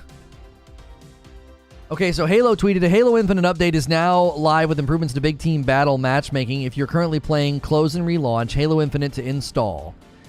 So John Junisek said it's looking good. We also snuck in 2 sweet big team updates today. Members of your fire team or lobby will have the selected fire team marker color, even if they aren't in your starting lineup. Pelicans drop tanks, scorpions, and wraiths earlier and more often. So it seems like the big team battle update is seeing good results.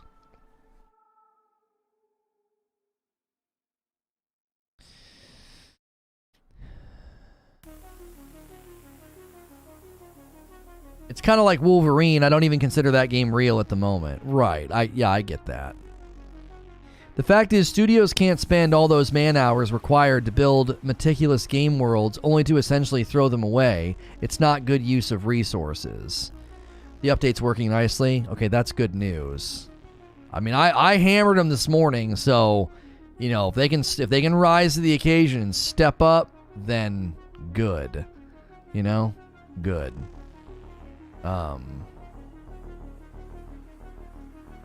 They need to. They need to. Though.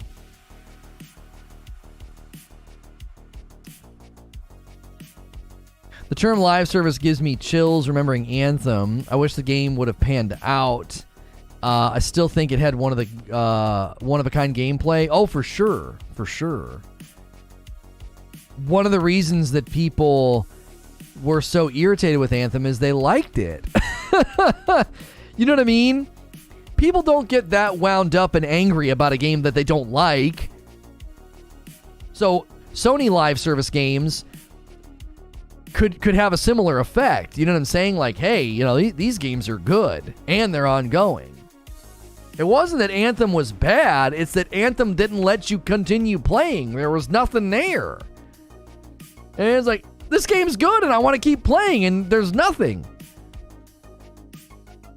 Let's take a look at the poll results. How many votes do we have now?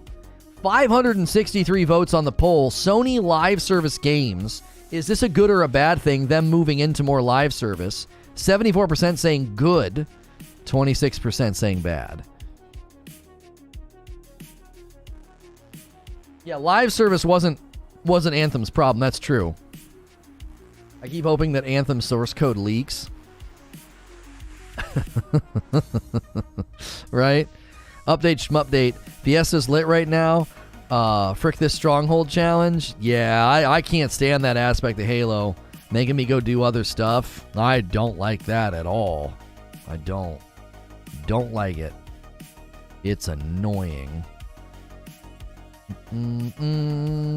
This guy says I'm downloading. It's BTB update, and apparently it's working well. We need a roadmap for the roadmap. We really do. Some of these companies, man. We really do. You really do, Brian. You really do. We need roadmaps for the roadmaps.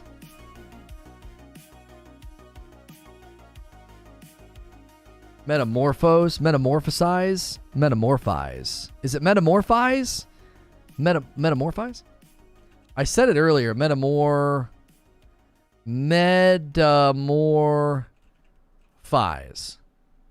Metamorphose. Oh no, it is metamorphose. Yeah, that's the verb. To metamorphose. It's the verb of metamorphosis, not metamorphize, but metamorphose. I thought you were kidding around. Apparently, Certain Affinity is working on Invasion 2.0. Yeah, we've not talked about that a lot. So the rumor is that Certain Affinity is working on Halo Infinite Invasion 2.0, and they can't even talk about it until like the third quarter of this year. We didn't talk about it quite a bit in the last episode. I can have a negative opinion about the game and be a fan of Halo. It's not like I consider myself a Halo fan. I like it on principle. Oh, that was a good one. I play a few MMOs. I still like TD2 and Minecraft. So many games follow live service roadmap and do very well. People just assume this is how games are supposed to be now. Wouldn't it just be metamorph? No. Metamorphose is the verb. I'd instantly crowdfund and hire you as a consultant, find the team and fix the game. Oh, you want to crowdfund and get me to be the consultant for Anthem? Yeah, they wouldn't listen to me. I mean, I was at one of their... I was at a meeting at EA Play about Anthem, and I didn't say anything because there was some dumb know-it-all that like hijacked the entire meeting, and he was talking in the particulars. And the problem with speaking in the particulars is the particulars didn't matter. The game needed a vision and direction. It's like, it's great that you're adding... What were the things they were adding? What were they called?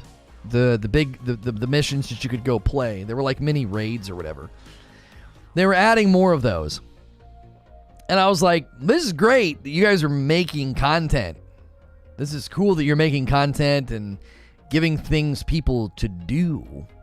But where is the game's headed? What's your vision for the game? Is this a min-maxing game? Is it a loot-based game? Is it a looter shooter with seasons? What is it? Expeditions, is that what they called them? The expeditions were already in the game. This was something new that they were adding, I thought. In any case, strongholds, I can't remember. They were speaking in the particulars, and I was like, you don't need particulars right now. You need a vision and leadership. That's why when they started pushing out the cataclysms, that's what they were. Yeah, the cataclysms were the new thing that they were talking about and adding and all of that. That's right, it was cataclysms. And they started to push out like UI updates and what felt like vision casting updates. Like, this is the game that we want to build. This is where we want to take the game. And then I started to get interested. I was like, okay, now you're not talking in particulars. You're speaking in a meta, like instead of a micro level, you're speaking in a macro level. What is Anthem? What is it? Right now, it feels like a game that just should have been a single player game and had an end, a beginning, a middle, and an end. That's all it should have been. If you can figure that out, then you can start to direct your teams and your project leads to take the game from point A to point B. What kind of a game are you building? They just didn't seem to know. Did any of the other content creators say anything of substance at the meeting? No. Listen, with respect, a lot of content creators...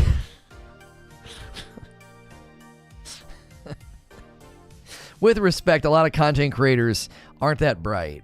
They're really, really good at doing like weapon breakdowns and guides on how to beat levels, but they're not visionary people. They don't have like big picture, like, here's how you can fix this game, here's how you can solve this game, here's a here's a content loop incentivization problem, here's a scaling problem, here's a problem with your longevity, where's the elasticity, what's this going to do in 6 months, how are you going to do all this? A lot of them aren't that thoughtful. What they can do is they can give you a guide. Here's how you beat this level. Here's the strongest weapon. Here's a crunched number data breakdown. They're really good at that. But if you get content creators in a room and you start trying to break down like the big picture problems with games, a lot of them couldn't fight their way out of a wet paper bag. They'd be like, I don't know, make more content. Like, I'm not arrogant. I don't think I'm like way smarter than them. They have different skill sets. Do you know what I'm saying? Like, I could not do what most of them do. I'm not wired that way.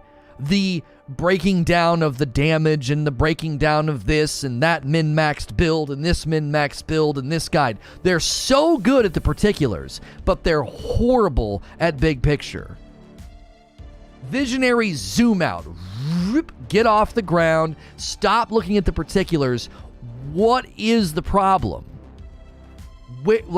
What's the trajectory of the player base? Like, how many times have I told you guys, this, it's all going to result in this type of player, all this type of player behavior. That's what's going to happen. Right? That's what's going to happen. Oh, no, that's not going to... New World. Sure it is. Trials of Osiris. Sure it is. You see what I'm saying? Like, if you can't look at the parts, zoom out, make predictions about... incentivization breakdown, patterns, behavioral problems, like what trajectory player base numbers are going to do, how player bases are going to get into like degenerate cannibalistic behavior. If you can't do that, then you're going to be worthless in an argument, in a discussion like that. All you're going to say is, that's what was happening.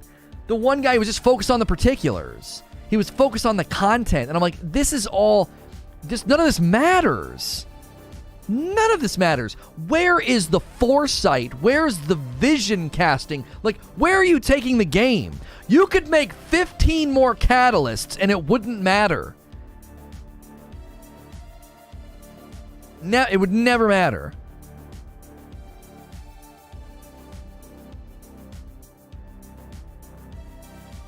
It's like the game doesn't have an identity, it doesn't have a soul. You need big picture, problem solving. It's a bit reduction to say they aren't capable of figuring out good game design, but I also think all game devs are good at it too. It's also priorities and what the dev's vision is. I didn't say all. What I'm saying is a lot of YouTubers that get invited to events like this, you know what they're really good at? They're good at reading over a blog post. They're good at regurgitating the news. They're good at giving you a weapon guide. They're good at telling you how to beat a mission. You know what I'm saying? They're good at reviewing games. They're good at talking games. But you ask them, big picture, game design philosophy, what's the matter with this game? And they're going to go, add more loot? Add more content? I'm not slamming them. I'm simply saying that's not their gift set. That's not what they're good at. Most really, really good YouTubers who cover video games, they don't operate at design philosophy levels. They operate at breakdown level. They're more like... They're like the other... They're almost like an engineer. There's a difference between an engineer and a project lead. There's a difference between an engineer and like a CEO. The CEO and the project lead has to cast vision and direction and trajectories, big picture, synergistic systems. An engineer can break apart a toaster and tell you how all the parts work. He's not going to necessarily be able to tell you how to market the toaster or to package it or how to get it into people's homes. You see the difference? And I think a lot of YouTubers, they fall into the engineer category. They can break stuff down. I can't do that, by the way. I'm not a details guy. You guys know me. I don't even read the screen. I misread. I get confused because I misread the directions. I misread the bounty or the whatever. I'm not a particulars guy. My wife is like super detail oriented and she plans out the kids' homeschool and she ran inventory for a local an AT&T store for a couple of years. I could never freaking do that. So I could never do what most YouTubers do. It would make I couldn't do it. I'd have to work twice as hard because I'm not gifted in that area.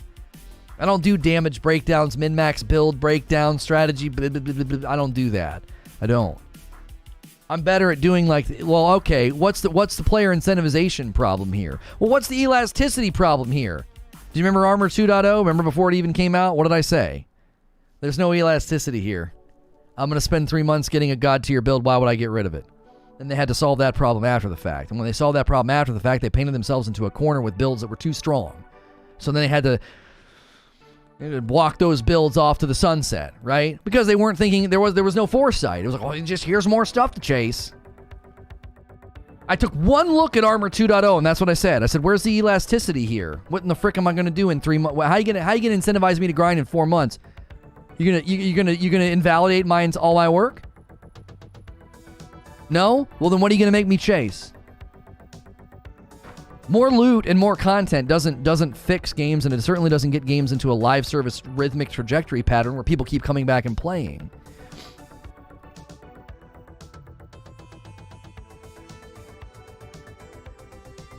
I don't know, Creature, I don't know why you're telling me to stop. That's true. It's true.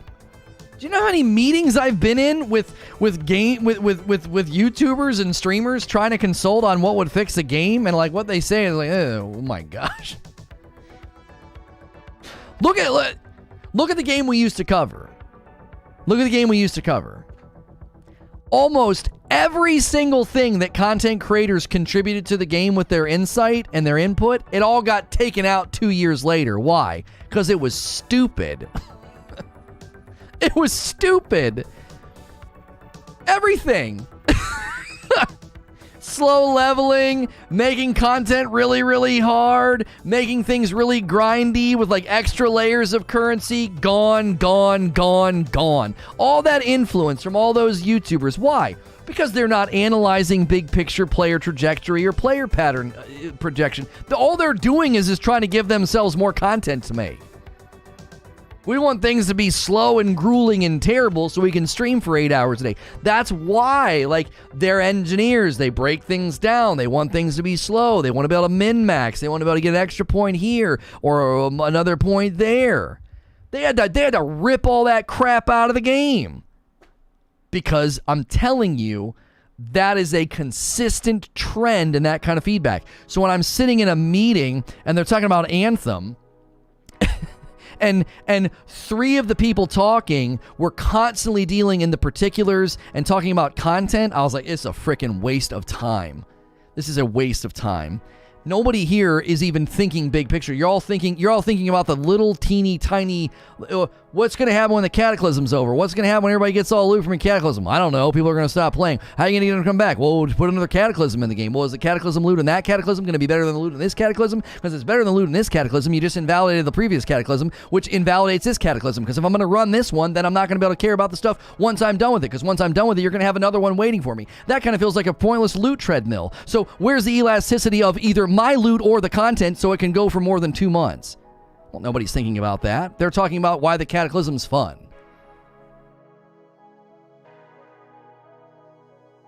That's why I said nothing at the meeting. That's why I said nothing at the meeting. I know, no thanks. This is pointless. This game's dead in the water. I told you guys when I came back from EA Play 2019, I told you. I said, I'm concerned. I said, I don't think they know what game they want to make. I said, I do not know. I don't think they know what game they want to make. I'm super concerned. And then like a year later, they started rolling out all those UI updates and all those menu updates. I was like, oh, okay, you're rebuilding the game. That's what you need to do. You need to rebuild the game. It needs a trajectory. What did I say? Call it Anthem Genesis. You'd go to the Ark, you'd go to the Anthem of Creation. As a player, you could initiate an entire game reset because it needed it. It needed it. A lot of straw manning. Explain that. You can assert I'm straw manning, or you can explain it. Asserting is a lot easier than arguing. Lots of those games you mentioned aren't live service. Are you even live right now? Who's he talking to? What? Who's mentioning games that aren't live service? Me or somebody in chat? So that's what I said. It should have been called Anthem Genesis. You should have reset the entire game. You reset all the loot tables to be more to be more trajectory driven. So you you gear up to go up. So the spiral staircase works logically. Then you add content later that's harder, that requires you to gear up, to grind up, to go up, to go. So the spiral keeps going broader in its reach, and you have more things to rerun and do at the harder difficulties, but you'd have to redo the entire game's loot structure. You'd have to start from the bottom, white, green, blue, purple, and so forth, so that your early tier 1 grind is here, and then it spirals up from there, and you would have needed to reset the entire game in order to do it.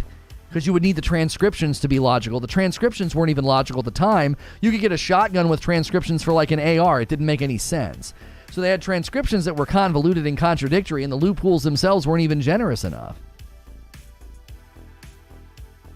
He says MMORPGs aren't live service. Destiny is. Yeah, okay. MMOs are not live service. There we go.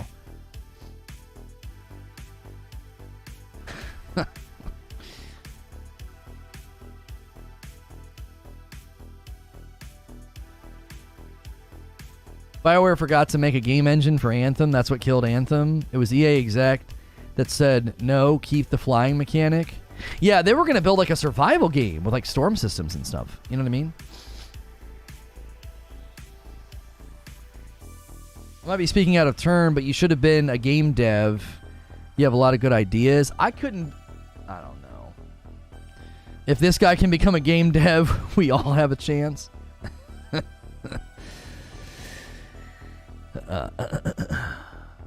Yeah, I'm curious how you classify an MMO RPG then if it's not a live service. I don't know what that is. How is an MMO not a live service? What classification would you give it then?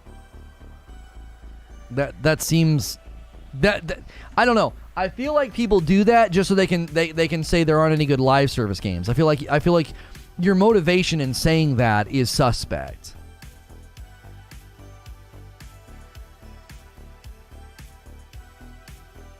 Just put Lono in a room and let him prod with questions. It's always easier, right? It's always easier after a game is designed to pick it apart and criticize it. That's why I've always tried to say, okay, this right here, that's such a great idea, but my gosh, it'd be so much better if you did this, this, this, this, and this, yeah? It's so much easier to do that. It's way easier to do that. It's why you can watch me play a video game and you see stuff that I don't see. Why? Because you're watching it after the fact, right? You're watching it after the fact. You're like, yeah, you didn't see that guy? There was a guy right there in the corner of your screen. Well, you're not playing the game, so it's easy for you to do that. So it's a little unfair. Like, sure, I can pick apart a game afterwards and be like, here you go. Here's all your problems. It's really easy to armchair. But I think the key to a successful live service game, the key to an ongoing game, is you have to establish from moment one the evolution of the content loop. How's it going to evolve? Because if you can have a good content loop, that's great. The content loop in Anthem was good. The flying, the slamming into the ground, the fighting, the combos, they built this great content loop. And nobody asked the question, well, how's this going to evolve? What's the second, third, and fourth month going to look like? What's the 6th month going to look like? Oh, we'll give them more content to do. That is such a superficial answer. That's not going to work. That isn't going to work. Why would they want to go run it? What's the incentive? What's the motivation? To get more loot. Well, then what do they do with their current loot? They throw it out. So you're going to invalidate all their hard work and ask them to go do more hard work. That's risky, man. That's a tightrope. You got to honor what came before and motivate them to chase what's out there. How are you going to do that? I remember people, we used to get in that debate all the time with Destiny. We got in that debate all the time with Destiny. You aren't respecting my grind if I have to go chase new stuff. So a loot-based game where you don't want to chase loot anymore. But that's a player mentality that you have to grapple with if you're going to build a live service game that's ongoing. Perpetual player incentivization. PPI. Super important. I just made that up. How are you going to maintain PPI? Perpetual player incentivization. How are you going to do it? If you can't answer that question, then you won't have a successful live service game. This is why battle passes work so well.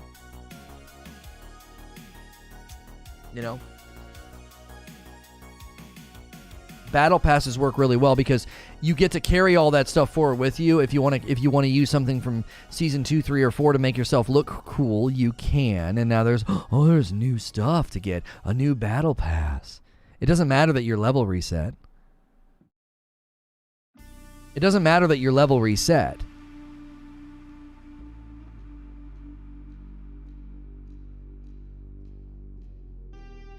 Mark my words, this will kill Sony and Bungie.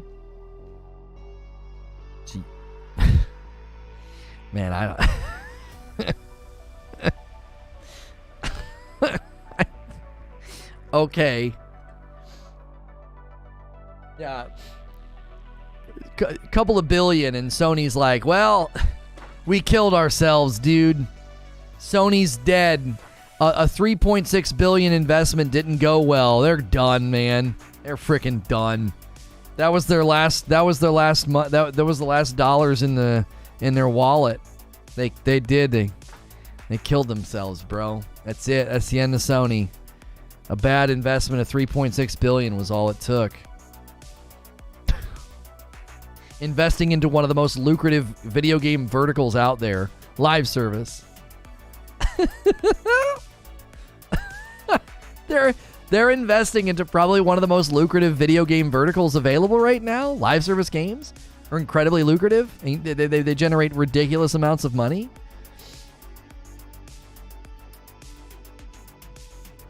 Why is it okay for Microsoft, EA, etc. to do live service but not Sony? Yeah, I don't understand. Like, what are they some kind of what? I don't get it. I do not understand. Are they in some kind of special class?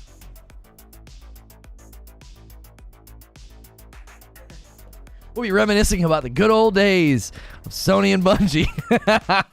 Yeah.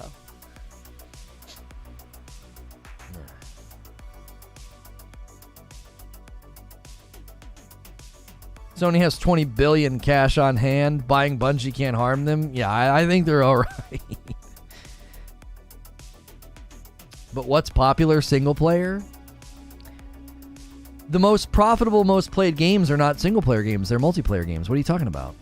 Sony has done an excellent job, and they've made amazing sales numbers for their single player games. But commercially speaking, if you look at the industry, live service and multiplayer is where all the money is. By an astronomical amount.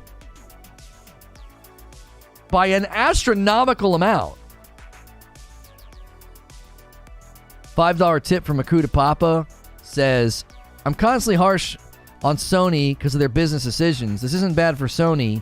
Even if 2 of the games don't go well, it's a money farm, right?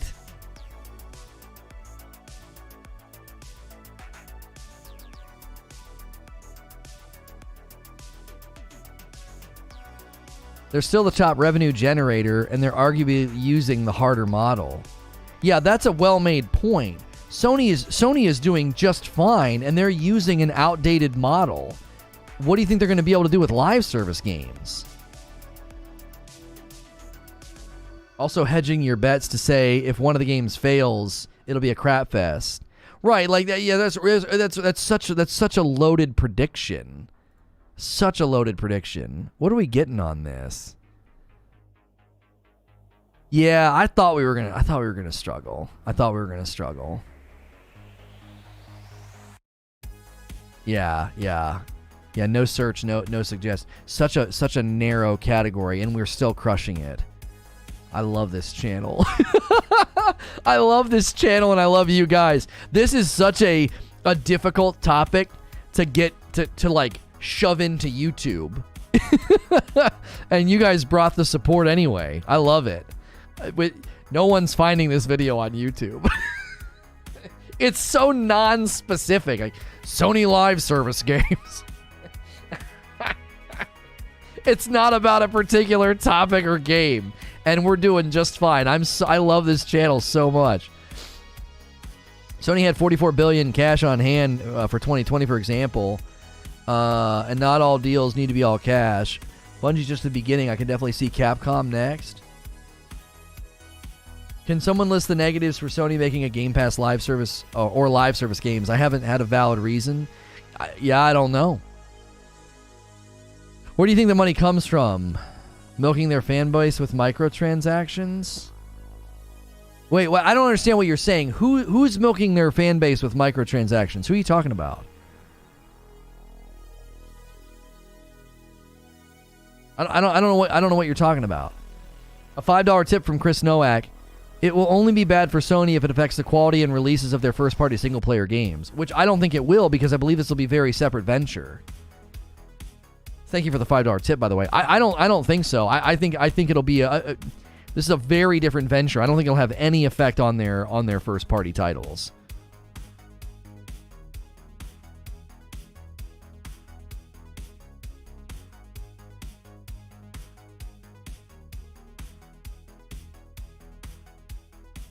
How do you not understand that? I don't understand who you're talking about. You didn't attach it to anybody. Who's the they? When you say they, I need the antecedent. I need to know who you're referring to. Sony milks their audience with micros? Or Bungie does? Who are you talking about? It blows my mind that people can think a company that's dominated the market for 25 years, has all the resources, knowledge, and most importantly, the largest install base, is somehow going to fail at making games. Yeah, I mean, they're the all-stars right now. That's Sony wants bigger sub count with higher monthly costs, so the Sony Game Pass is coming. Backwards compatible and live service will drive subs. I agree with you, Sam. Sony's problem will be the day and date into Spartacus. If it doesn't happen, it will fail. No, I dismantled that argument so quickly, Mo. No. Day and date's not needed when you have 140 million potential subscribers.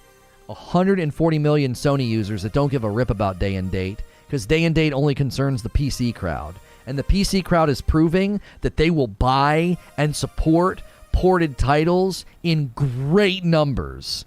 They have, right now, they have commercial and economic reasons to not do day and date. Why? They have 140 million potential Spartacus subscribers, and PC has proven that they will buy their ports in great numbers. They're going to turn their back on that. Look at how well God of War on PC did. They have measurable economic reasons right now to not do day and date. There's just no way. Yeah, God of War sold really well. A 4-year-old game. They ported a 4-year-old game to PC, and it blew Days Gone and Zero Dawn and Death Stranding out of the water. A 4-year-old game. And they're going to be like, yeah, no, we're going to turn our back on those potential sales, and we're going to do Spartacus day and date. You have 140 million potential subscribers, significantly more than the potential subscriber base of the Game Pass, because they have way more consoles in circulation. And PlayStation owners don't give a rip about day and date because they're not on PC. The logic isn't there, Mo. Sony doesn't need to put day and date. That backwards compatibility library is a motivational reason to subscribe by itself, but I can see multiplayer and some second-party single-player games day and date. No, it doesn't. Day and date into Spartacus will be worthwhile. If not, they might as well keep PS Now. You keep saying that, but Spartacus is going to be more than that. They'll be able to put more games on there. Someone make something make sense to me. I own a PC and a PlayStation and an Xbox. Why do I need the Xbox? What is on it that I can't do between my PC and my PlayStation?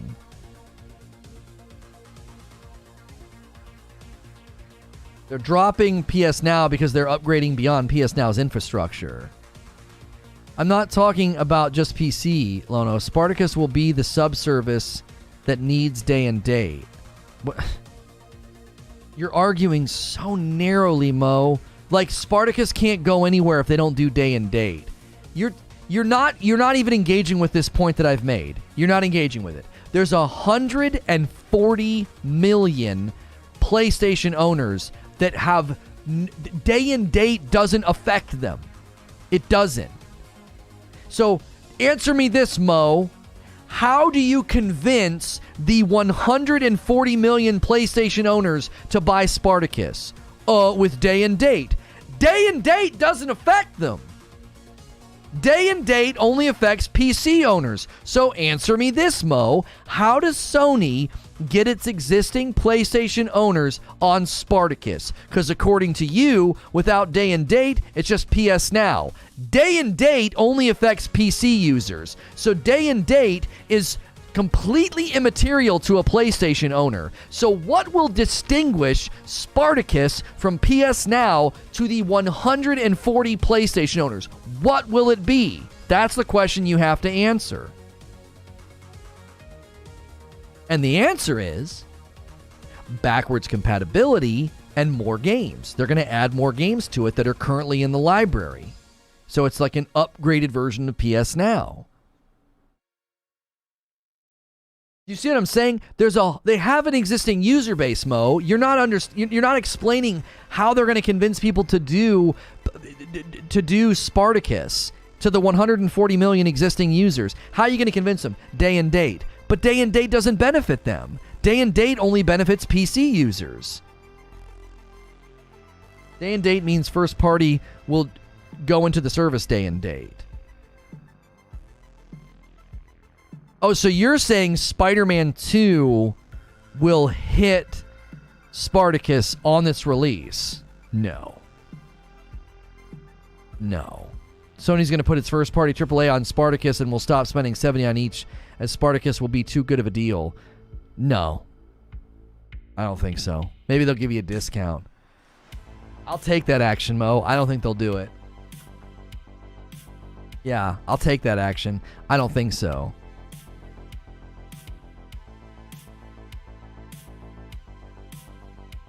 No. Mm-mm. Their games sell so freaking well. Why would they do that?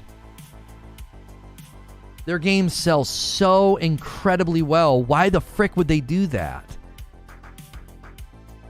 They'll give you a discount, or maybe they'll kick it there a month later. I could see them kicking it there a month later. I don't know. I can't see them doing that. Their revenue stream right now is so dadgum strong for first-party titles. That seems so backwards. That's so much revenue loss. Immediate revenue loss. One of the leaked features of the highest tier is extended gameplay demos for brand new titles. Well, then that shoots Mo's theory in the foot. If a leaked feature is that you get extended gameplay demos of brand new titles, then that his prediction can't come true unless they've completely modified what was leaked, and they're not going to do that anymore. There's no way they're going to let you play Spider-Man 2 on Spartacus day one. There's no way! Why would you cannibalize your own sales like that? Yeah, like Microsoft did it with Halo, but Microsoft typically does it with games where they go to the company, offer them money because they want to make Game Pass a sweet deal. Doing it with first-party titles? What in the frick? Why? Thinking comes from not knowing, and I know so because of 140 million in service, live service is better than 5 million to 20 million sold. If the leaks are correct, Mo, your prediction is wrong. If the leaks are correct, you'll be able to play the game, and you'll be able to play an extended demo of Ragnarok or Spider-Man 2, and then if you want it, you can buy it. That's one of the leaked features. So unless that leak is completely wrong, then no, your prediction can't be true. They're already planning on letting you play games on an extended demo so that they can get you to buy. Think about how freaking brilliant that is. Hey man, Spider-Man 2 came out. You want to play it? Yeah, you can play it right now. Sick! 2 hours in. You want to keep playing? Oh, I do. This is so fun. Okay, you got to buy the game now. What? Oh, okay. That's value, is it not? That's value, getting to try a brand new game. And then maybe buy it at a discount. If you're on Spartacus, you buy it at a discount. They will get... Do you know how many people they'll get to sign up when they find out, wait, so when a game like God of War Ragnarok comes out, or like when Spider-Man 2 or Wolverine comes out, I can just play it and try it out before I buy it? That's great. But then on Xbox, they get to play the entire game. Do you think they care? They got 140 million in saturation. Real talk, most PlayStation leaks aren't true at all, except all the most recent PlayStation leaks have been true.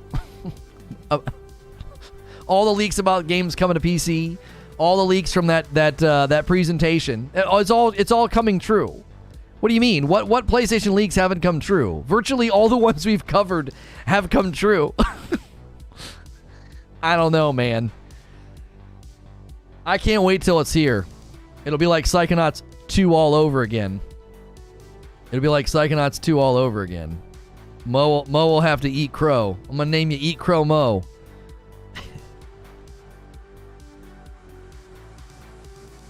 Funny, you can still buy the game at a discount on Game Pass and try out the whole game. Yeah. Yeah, and I think Sony's going to play it a very different way because Sony right now, right? 140 million. How many of those still run? How many are a footrest? Come on, Hilly. Ghostwire premiere today at 5. Yeah, we can't cover it. Oh, shoot. Hang on. I'm not watching the time. I got to set up the next stream so that people over there get a 30. Lord knows the uploads are not doing well. We need these live streams, baby. We need these live streams.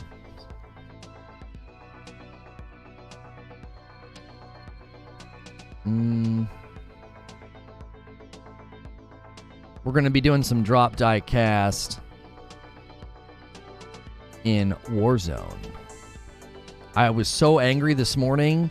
I tested it out to see if I could do what I wanted to, and the first guy that I spectated was just absolutely tearing it up. I was like, oh my gosh, this would have made such a good drop die cast. He was just shredding. I was like, great. I dropped into the game and died, and it's going to think that I'm terrible, and now my MMR is going to be so low, it's going to put me in trash lobbies for the rest of the day. I blew my shot. My first game, I spectated some absolutely killer player.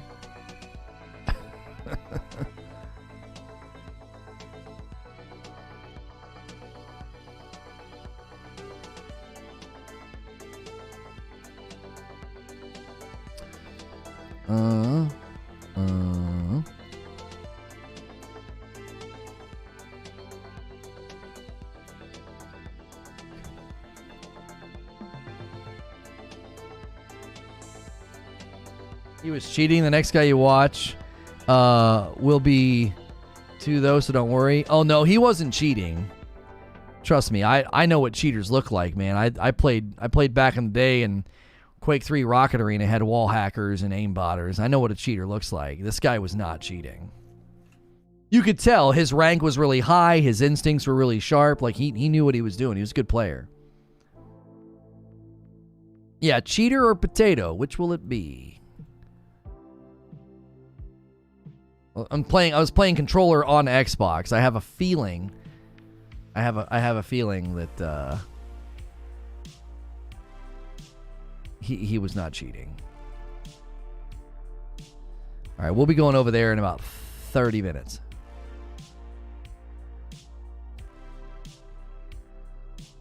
Yeah, I saw that, Dauntless. I saw that. A third of the purchase price, yeah.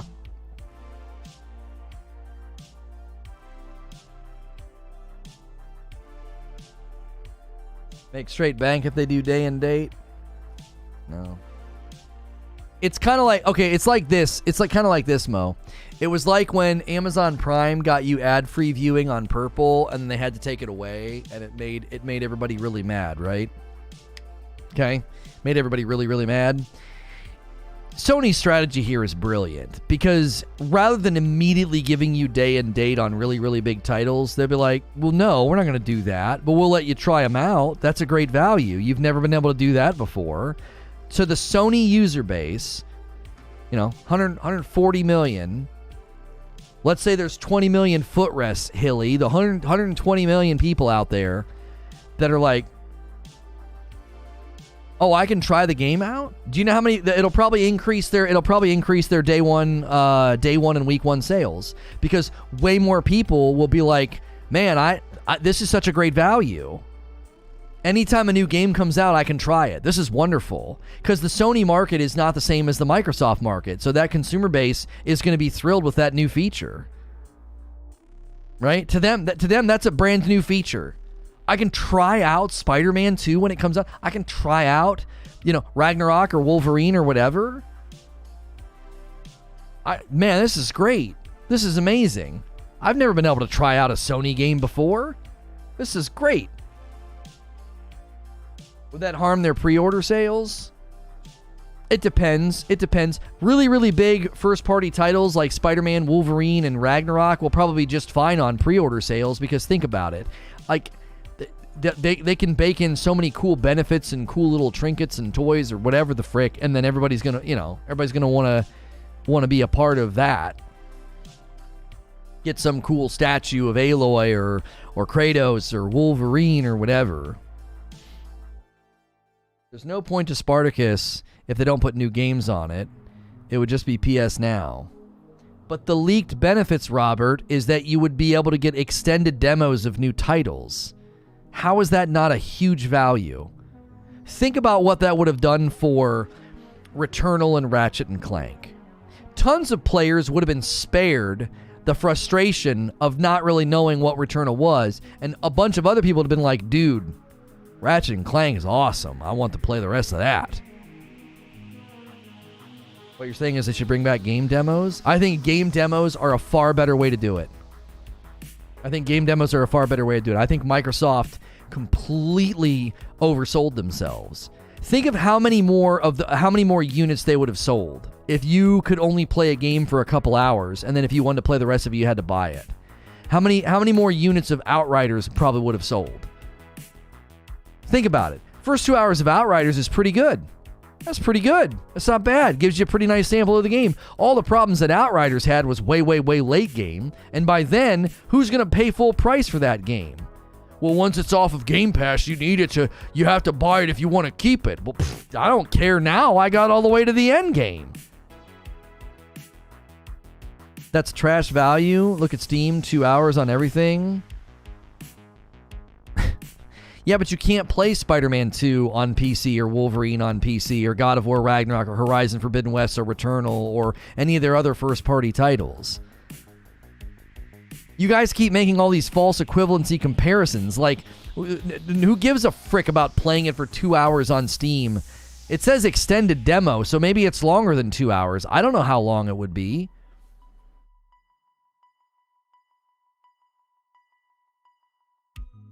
They still sell units. Yeah, that's why Outriders didn't even get their royalties from the publisher, because they didn't sell as many. If you don't think Outriders landing on Game Pass day one is not a cautionary tale, then I don't know. Saying return in under 2 hours is bad. No, Wheezy, he's saying why would you subscribe to something that gives you a 2 hour sample of a game when you can do that on Steam and it doesn't cost you anything. He's like, you buy the game and return it if you don't like it. You don't have to pay a subscription fee to Steam. That was Hilly's point.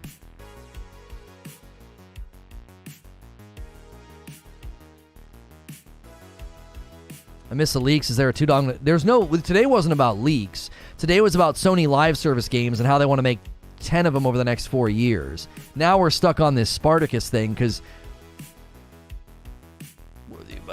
Mo's thinking is this... that Spartacus is going to be PlayStation's Game Pass. And Mo's thinking is, why would anybody sign up for Spartacus if you're not putting big first-party titles on it on the day they launch? Like, in his mind, who the frick cares about Spartacus if I can't play Spider-Man 2 day one on it? I think he's discounting the fact that first-party PlayStation's titles sell at such an unbelievably high rate. And how many examples do you have of first-party Microsoft titles going day and date? How many? One. You have Halo. So even Microsoft isn't doing it in great numbers. Even Microsoft isn't putting big-name titles day and date on Game Pass because that's not always the best strategy. So, according to the leaks, Spartacus will give you extended demos of new releases, meaning you want to play Spider-Man 2? Here you go. And after, 2 or 3 hours, it's going to be like, hey, if you want the full game, you got to buy. That's a huge value to Sony owners. They've never had anything like that. I can try out Ratchet & Clank or God of War Ragnarok or... Oh, I'm sorry, Forza 5. Okay, yeah, you're right, Forza 5. I missed one, so 2. Yo, Gilly, with 7 months of renewal, look what I found I could do. 7 months and going strong. Don't stop, Lono. Thank you, Gilly. Yeah, you can do renewals of memberships by hitting the $ at the bottom of chat. It should be down there if you're up for renewal, like a renewal celebration. Flight Sim, kinda, 3. Oh, was Flight Sim on Game Pass? Was it?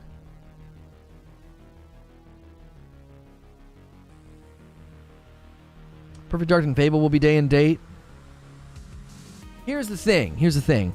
I think Microsoft's structure and consumer base is vastly different than Sony's. I think it's vastly different. Spartacus, pay $10 a month to test games. I'll pass. Why would I do that? Well, because you're not just getting that. You're getting more than that. You're going to be getting backwards compatibility. You'll be getting maybe discounts on games. They'll keep throwing old games on there. Spartacus could be giving PS Plus members access to complete PS Plus back catalog. All Microsoft games are day one on Game Pass. All first-party games. You're wrong there. So they're going to throw... They've said that. They've said every single first-party Microsoft game will always be on Game Pass at launch. Every single one. Have they made that promise? Paul says, every Microsoft game is day one. Yes. Okay. Well, then you'd have to compare then why are they doing that? Didn't Microsoft say they're trying to get everybody off of Microsoft Live Gold, and eventually they're just only going to offer Game Pass? And so that's their way of getting everybody over on Game Pass? You're basically then presuming that Sony's strategy is identical to Microsoft's. Microsoft wants you on their ecosystem, and Game Pass is the catalyst. So, do you think Sony's strategy is identical? That's the question. So, you are imagining and presuming that Sony is going to pound for pound exactly match Microsoft's offering. What makes you think that, given both companies' histories? Has Sony done that with their other services? You can't sit here and talk about how much better Microsoft is and how Microsoft does this and Sony doesn't, and Microsoft does this and Sony doesn't. You don't think that's going to continue? That Sony's subscription service will be different than Microsoft's? I think it stands to reason that Sony's structure of Spartacus will be different than Microsoft's, given they've structured so much of their platforms and offerings differently. But in this one case, they're going to make it identical? Doubt. Big time doubt. They're in such a stronger position in the market. They don't need to do that. Microsoft is trying to catch up to fill their funnel and ecosystem with more people. Sony's not in that position. And Spartacus has multiple tiers as well. It has 3 tiers. One of the tiers that's been leaked has extended demos of new games. Therefore, it doesn't match identically to Game Pass. Game Pass is what? Game Pass and Game Pass Ultimate. Doesn't Ultimate just include PC?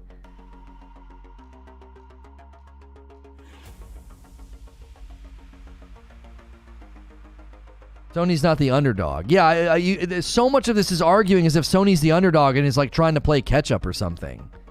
It's not. That's not the case. I'm glad that people are arguing so strongly about this because we will clearly know when Spartacus launches. There'll be no, oh, well, I'm kind of right. No.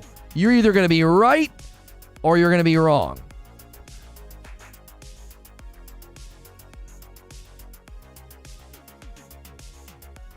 One of the tiers will no doubt include PS Now.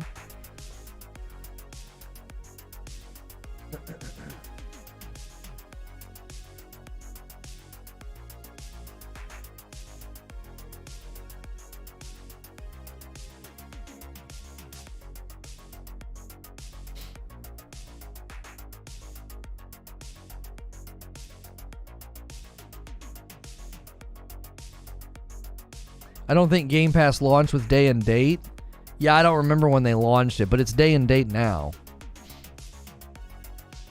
Game Pass Ultimate isn't just Ultimate because it includes PC. Yeah, it includes like EA Play and all that too, doesn't it? Like Game Pass Ultimate includes the EA stuff.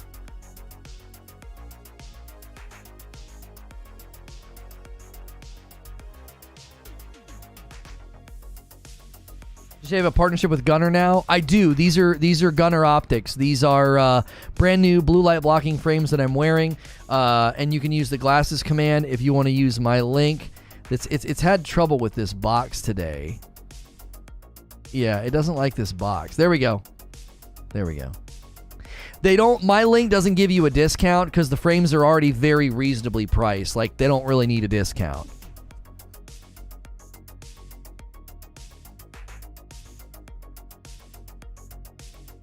I don't see any way that Spartacus will be popular nor generally successful. I'm open to be wrong, but I don't see it happening. Game Pass Ultimate gets Game Pass, games with gold, EA Plus, and a bunch of other perks like Crunchyroll and Hulu. Okay.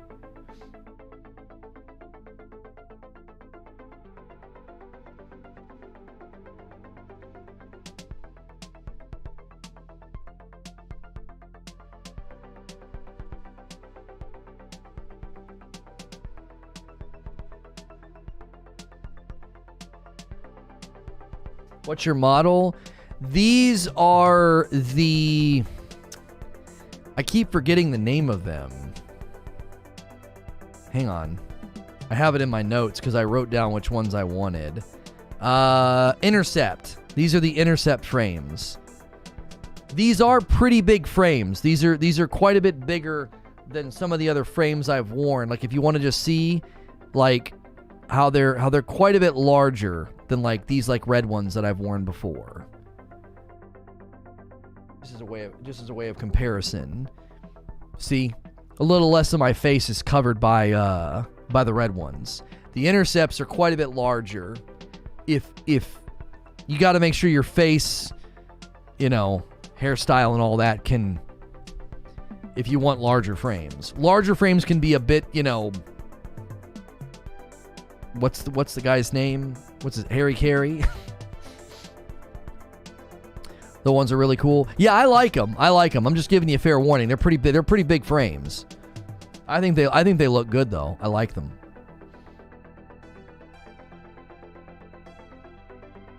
Why is everyone assuming Sony's Game Pass is going to fail? No, I wasn't wearing Gunner earlier this year. Last year, we partnered with another company. These ones are from a company called Blue Blocks, and they were extremely unprofessional. Two or three people ordered frames. I never got credit. I never got paid. They wouldn't answer my emails. Their frames were extremely reflective, and so they didn't look very good on stream. These ones are a little bit more reflective, and so we've made some adjustments to minimize how much reflects on the lens. But yeah, Blue Blocks was very unprofessional. Like, I've never worked with a company that set me up with a link that didn't give me credit and then just wouldn't respond to my emails. It's like, are you not going to pay me? Like, what? 2 or 3 people ordered frames. Like, what the frick?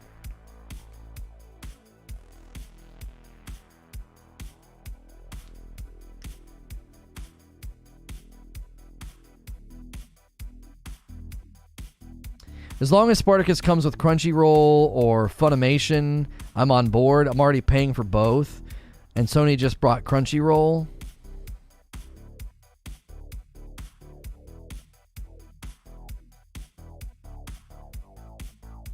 Yo, what's good, Agent Atwood? So many times I've seen people say today is Sony can't afford this. Where do you get your information that Sony can't afford to do something? And why are they simply going to fail just because? I don't think their pass will fail, but I do think PS will make hot trash if they try to make 10 live service games in 4 years from scratch whilst doing all great first-party games. Yeah, I think, because Eugene just put a good thing, Push Square has a blog that right now all the games being worked on is like Polyphony is developing Gran Turismo 7, Team Asobi is working on a 3D action game, Firesprite is working on Horizon Call of the Mountain, the VR game, Guerrilla working on Forbidden West. There's been speculation they're making an online multiplayer shooter. Housemarque, it's possible it's still working on post-launch for Returnal. Beyond that, we don't know. London Studio, its next game is a mystery. Several openings mention that they're working on a PlayStation 5 online game. Media Molecule is committed to Dreams. Nix's software. It's safe to assume other PlayStation exclusives could be in their hands for PC port treatment. XDev is... we don't know what they're working on. They might be collaborating on something with Sony North America. So Sony Bend is not working on a Days Gone sequel, but apparently they're working on a new open world game. Bluepoint is currently working on an original game. Insomniac is working on Spider-Man 2 and Wolverine. Naughty Dog is hard at work on a standalone multiplayer game set in the Last of Us universe. They're also working on a remake of the original Last of Us. Pixel Opus is working in collaboration with Sony Picture Animations. San Diego Studio is released MLB The Show, and they might be helping on a new Uncharted game. Santa Monica is working on God of War Ragnarok. Sucker Punch Studio, aside from the future projects, are unknown, although a sequel to Jin's open world Samurai Adventures seems assured. So yeah, Sucker Punch, we don't know what they're working on right now. Valkyrie is helping Santa Monica bring God of War Ragnarok to life. Beyond that, their job listing suggests it has multiple projects in the works, including a mobile and a console game and an unannounced strategy title. So any of those studios and any of those projects could be could be any of the live service games that we're anticipating. They could already be in production. Don't forget, we've also said with the director's cut treatment of Death Stranding and Ghost of Tsushima, they could take existing property, give it the director's cut treatment, and bake in some kind of a live service thing to it. Like, look at what Assassin's Creed Odyssey and Valhalla is influencing the market. Look at how many games on Sony are kind of like AC Odyssey and AC Valhalla. You know?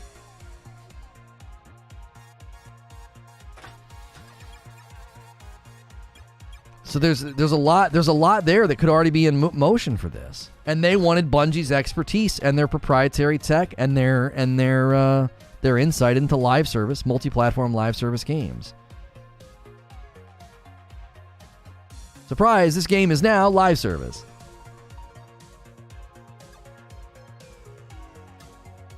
This was in the works for a year or more too. This isn't a reaction to AC per se. Yeah, I just think this one's, yeah, those are the ones I'm wearing. Intercept. Yep. And you can get different lenses. Let me use the restroom. I'll bring down the Intercept sunglasses that I have. I have red frame glasses and blue frame glasses. I got to use the restroom anyway. I'll be right back.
I'm gonna unplug the red light.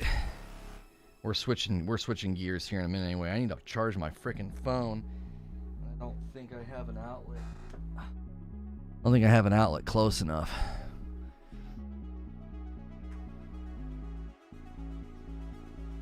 That should do it.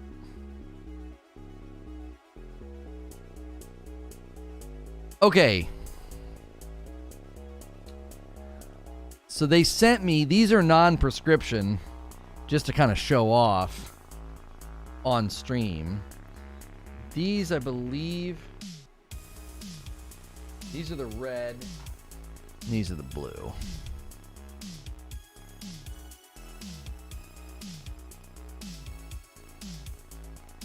Yeah.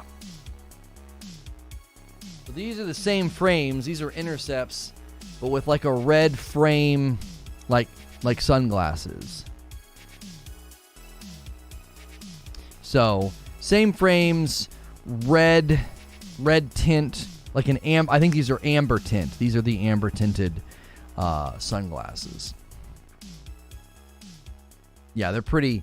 They're not too bad. They're not too dark. If I had these prescription, I could see wearing these on stream periodically. I think they look kind of cool.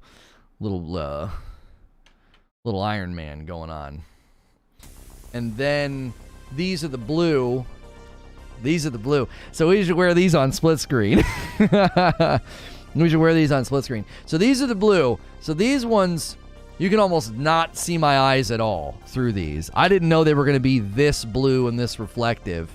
These are like more like a traditional sunglasses. So these are the blue tinted ones. So intercept frames, they got the blue tint, they got the amber tint, and then these are like the whatever the lowest tint is. Like these are like a very, very light tint, and these are prescription. What's the point of the blue? I think it's just a style thing. I think it's just a total style thing. You the doc now? Where'd you put Lono? Yeah.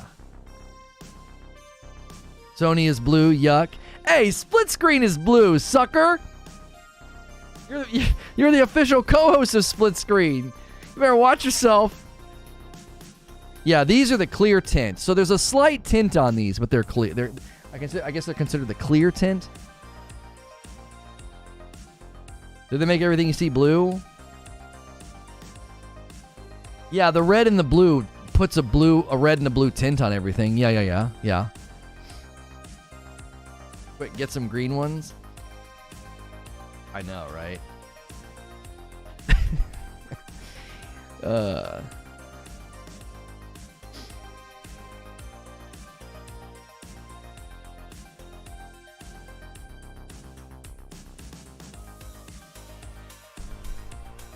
I gotta make sure we're ready to capture here.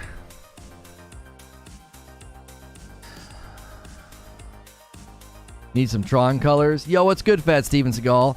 If I told people if you guys go crazy and order a bunch, I'll be able to convince them to give me some more frames, because it's a new relationship. This channel's small, but we're scrappy. You know what I mean? This channel is small, but we are scrappy. All right, I'm gonna go here, and then I'm gonna go cap card 2.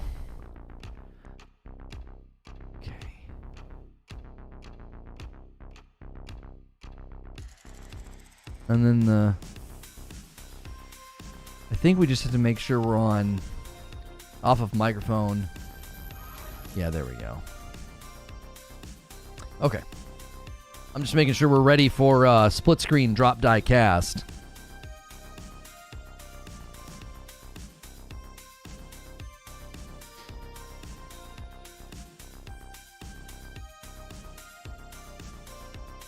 It takes a minute to get into Warzone, so I'm booting it up now. You're 9K larger than me? Thanks, homie. Update requires restart. There's another update? Did they push out another Warzone update today? You've been digging Extraction? Really?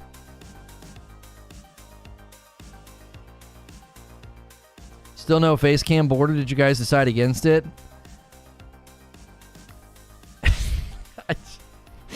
Oh, yeah. I just don't care about certain things, man. I don't know. I obsess over that kind of looks dope with nothing behind me. It's all red and ominous. Usually when we do no light in the middle, I do 2 blues on the side. Yeah, I obsess over sound quality and camera quality. That kind of stuff to me is just so superfluous. I just don't care about it. You know? Yeah, no.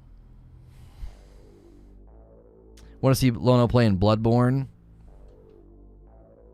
Yeah, I know people want to see me playing Bloodborne. The only problem with Call of Duty's Battle Royale is that I have to die twice. I have to die, and then I have to die in the gulag. Darth Lono. I do kind of look like a Sith Lord right now. Welcome to the dark side. 11.3, been a good week. Yeah, we're close to 11.4 right now. We had a good day today as well. We're about 12 subs away from 11.4. We've been cruising. We're about to head over to Split Screen for some Drop Die Cast. If you guys haven't seen an episode of Drop Die Cast yet, I hope you join us over there. It's been very, very fun.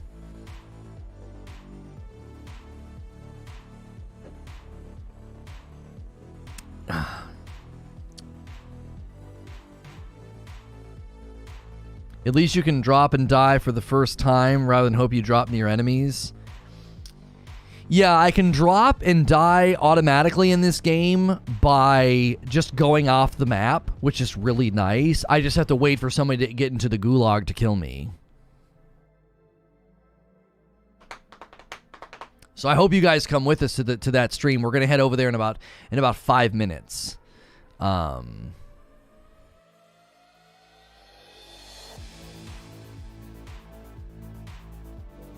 We will be heading over there shortly. Drinking in on this one? No. We do that on Friday nights. We kick off Friday night with about an hour of professionalism, and then me and Hilly crack the brews.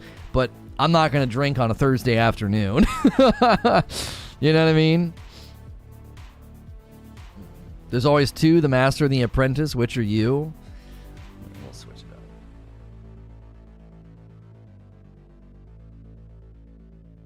There you go. Now it feels like 3D glasses. I got blue over here for Mando and red over there for the dark side. There you go. Here. We'll change the rope. There you go. That's nice. We're drinking now? No. Thirsty Thursday? I forgot about Thirsty Thursdays. Oh my gosh. Those were fun. Those were fun times. Fun times.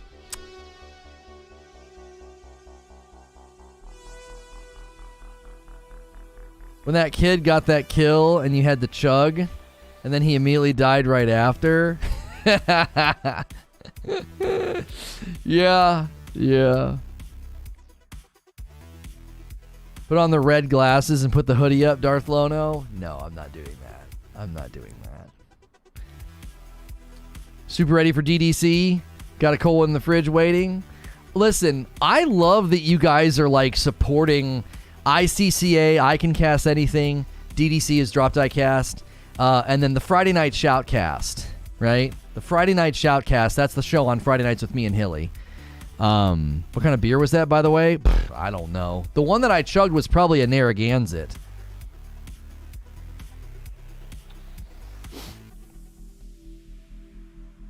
Change the background for Vader 2. I can't change those colors independent. They're on one controller. Yeah. Can't do it. That'd be cool if I could do that, though. You think Sony and Bungie can make a game as big as Fortnite? No. But I think Sony is working on a Marvel MMO that could potentially get to Fortnite levels because Marvel's so popular. A Marvel MMO. The thing that Fortnite has such an advantage on is that it's on every platform. I mean, it's on the Switch, it's on the mobile, it's on every platform. It's on PC. That's why I think a Fortnite MMO would just be absolutely massive. Can you imagine being able to play an MMO literally on any platform, anywhere, with anybody? That'd be insane.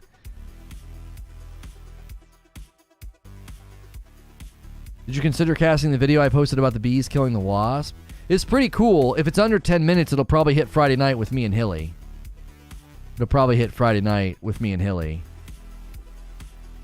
I'm looking for roughly 10-minute videos for I Can Cast Anything that I record. The live thing with Hilly, though, that's been fun. That was fun to go through just like a bunch of them.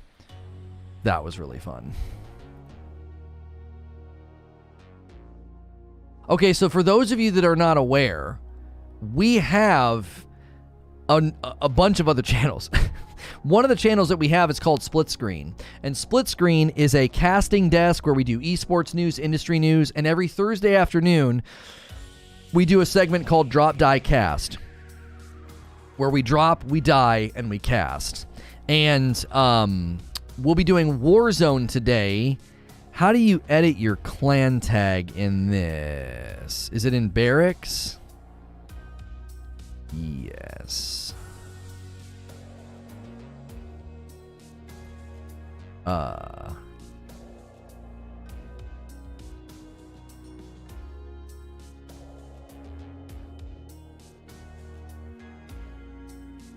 There we go. Clan tag split for Split Screen. We don't need any more of that SNTR. SNTR is on the way out, boy. Okay. $2 from Steven Seagal. I have a 10-minute video of me crying eating cake. I know that's a Canadian birthday, isn't it? I think that's what they call it, a Canadian birthday. I don't know if I want to shoutcast a Canadian birthday, so I'm gonna put I'm gonna put a link in chat, and that's where we're all going. We're all going together, so come with us, or you're missing out. 230 people that are here, okay? 230 people that are here. Please click the link in chat and come with us. Shoutcasting Call of Duty Warzone for a brand new episode of Drop Die Cast. We'll see you over there.